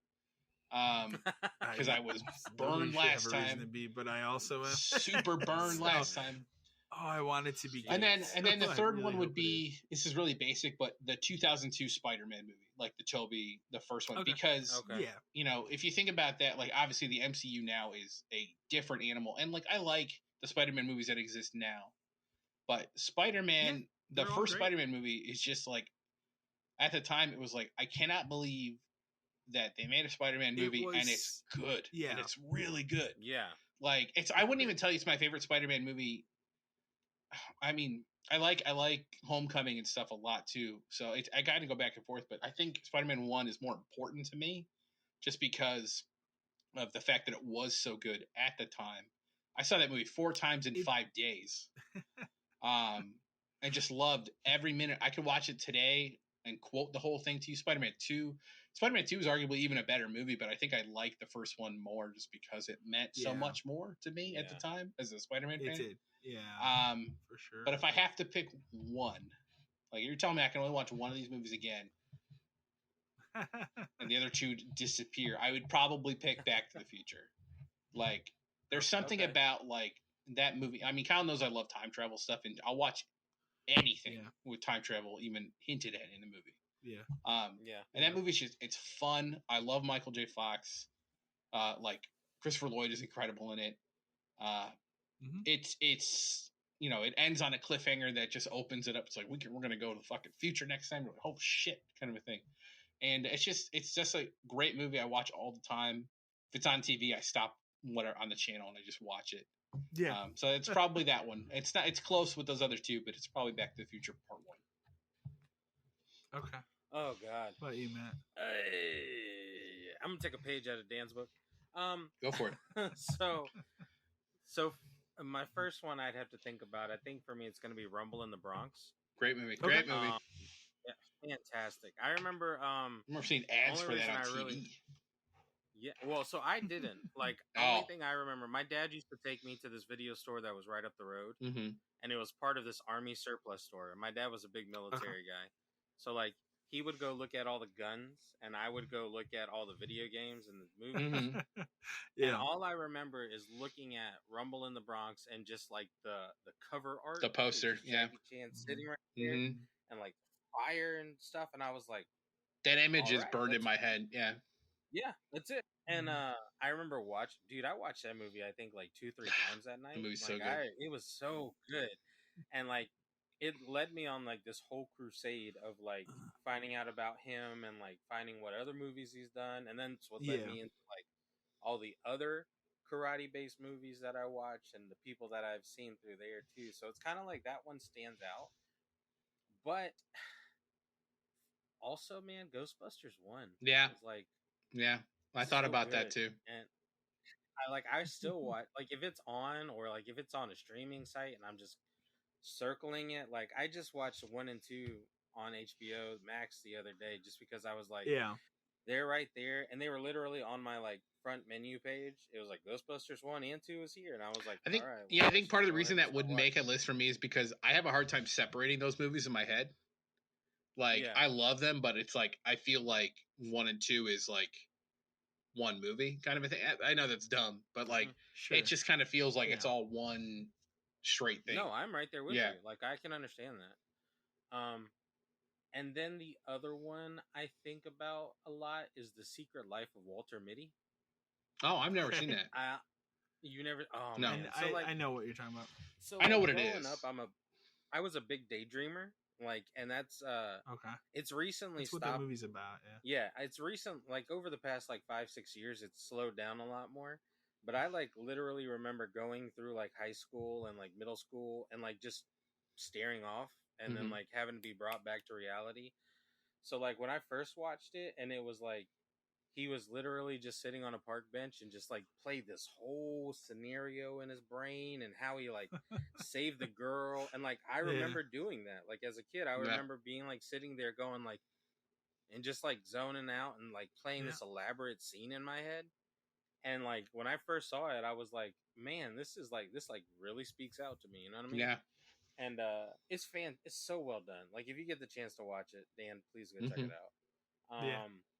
But if I had to pick one, you got to pick one, and the other two don't exist. Rumble in the Bronx. Okay. Rumble in the Bronx. Yeah, I love that movie too. Just because it's so good. Well, it opens you up so quick. It opens you up to movies you've never thought about before. Because especially like when that came out, we were kids, and like you don't realize as a kid like that's his first movie, but he has an entire fucking back catalog of all this incredible stuff from China that you've never heard of. And then I start to discover those things, and I'm like, oh my God. And it got to a point where we used to have a Suncoast. Remember Suncoast? Like the movies and music? Yeah. They would have weird shit you couldn't get anywhere else. So if I would always find Jackie Chan stuff there. You paid for it. You had to pay like $30-$35. Yeah, it was not 20 years ago. Suncoast was expensive. But again, where were you going to You couldn't find it anywhere else. So, but that's how I found like older shit. Like I love Miracles and all that other stuff. And then like, you realize that exists, and then you find out about like all these other guys like Sammo and all these other people he worked with, and like shit, dude. Like that's a hell of a rabbit hole. But martial law, man. Yeah, what really drove me crazy was like the fact that he did all his own stunts. So like at the end when they would show like everything he's doing, and then like you watch him die a couple times, basically. Yeah, you and like you watch the other movies he's done, and some like. I can't remember the name of the movie, but when he's sliding down that glass building, I'm like, "Who am I?" That's that one? I'm like, it's a great movie. I'm like, that's a great one too. This man literally did this. Like the other really fucked up one was Police Story, where he slid down the metal pole with the lights on it, and they were popping and shit, and he falls through a glass thing, and you're like, "How is he alive?" He died. We had our. Yeah, he died twice. My dad and I, we had our Jackie Chan renaissance when Rush Hour came out, and when that came out, that was the one that introduced me and my dad at the same time to Jackie Chan. And then after that, that was like going to Blockbuster and like trying to find all these weird ones of like, let's get this one. We haven't seen this one. We haven't seen that one. And just, that was a couple months of like trying to get that backlog, you know. Well, he had new movies coming out as well. Yeah. So like he had two phases. Like he had the Rumble in the Bronx phase for us, where it was like his first major American movie where it was in English, and he actually did the voice for it, which was important. And then, you know, he got big enough to where Rush Hour came out, and he had this whole other like group of people we could pull in. And then, hey, they're talking about Rush Hour 4. Let's do it. Give it to me before it's over. I don't even care. Like, I'm so excited. Like Jackie, I think I read somewhere he confirmed it. Like they're talking about it. Yeah, they're talking about it. Let's do it. Listen, I'm hyped. I don't give a shit. Yeah. I just watched the Fast 10 trailer. And now I'm just amped about everything, man. Give it to me. God! Just watch that Fast 10 trailer. You'll be amped for anything forever. Oof. I am ready. The only other thing I'll throw in there, because I know it'll come up, somebody will ask it, because I'm a huge fan. What my favorite Batman movie is? I'll just definitively tell you it's 89 of course. Batman with Michael Keaton. Yep. So we don't need to. If you want to talk modern, like I do like the Nolan trilogy and all that other stuff. I really enjoyed the Batman. That's probably my favorite of the most recent stuff now. But 89 Batman. Like nothing tops it for me. So the originals tend to be the best, right? Was the other movie on there that was on my favorite list for a while, like towards the top, Lost Highway. Such a weird fucked up movie. I love it. So but anyways, we'll go ahead and end this a huge supersized episode blame of Nintendo for that. Podcast 572. We'll blame Nintendo for it. As always, send your emails to podcast572@gmail.com. We love reading them all. And have a great next 2 weeks. We'll see you in 2 weeks for the next episode. Thank you, everyone. Thanks for listening. Have a good one, guys.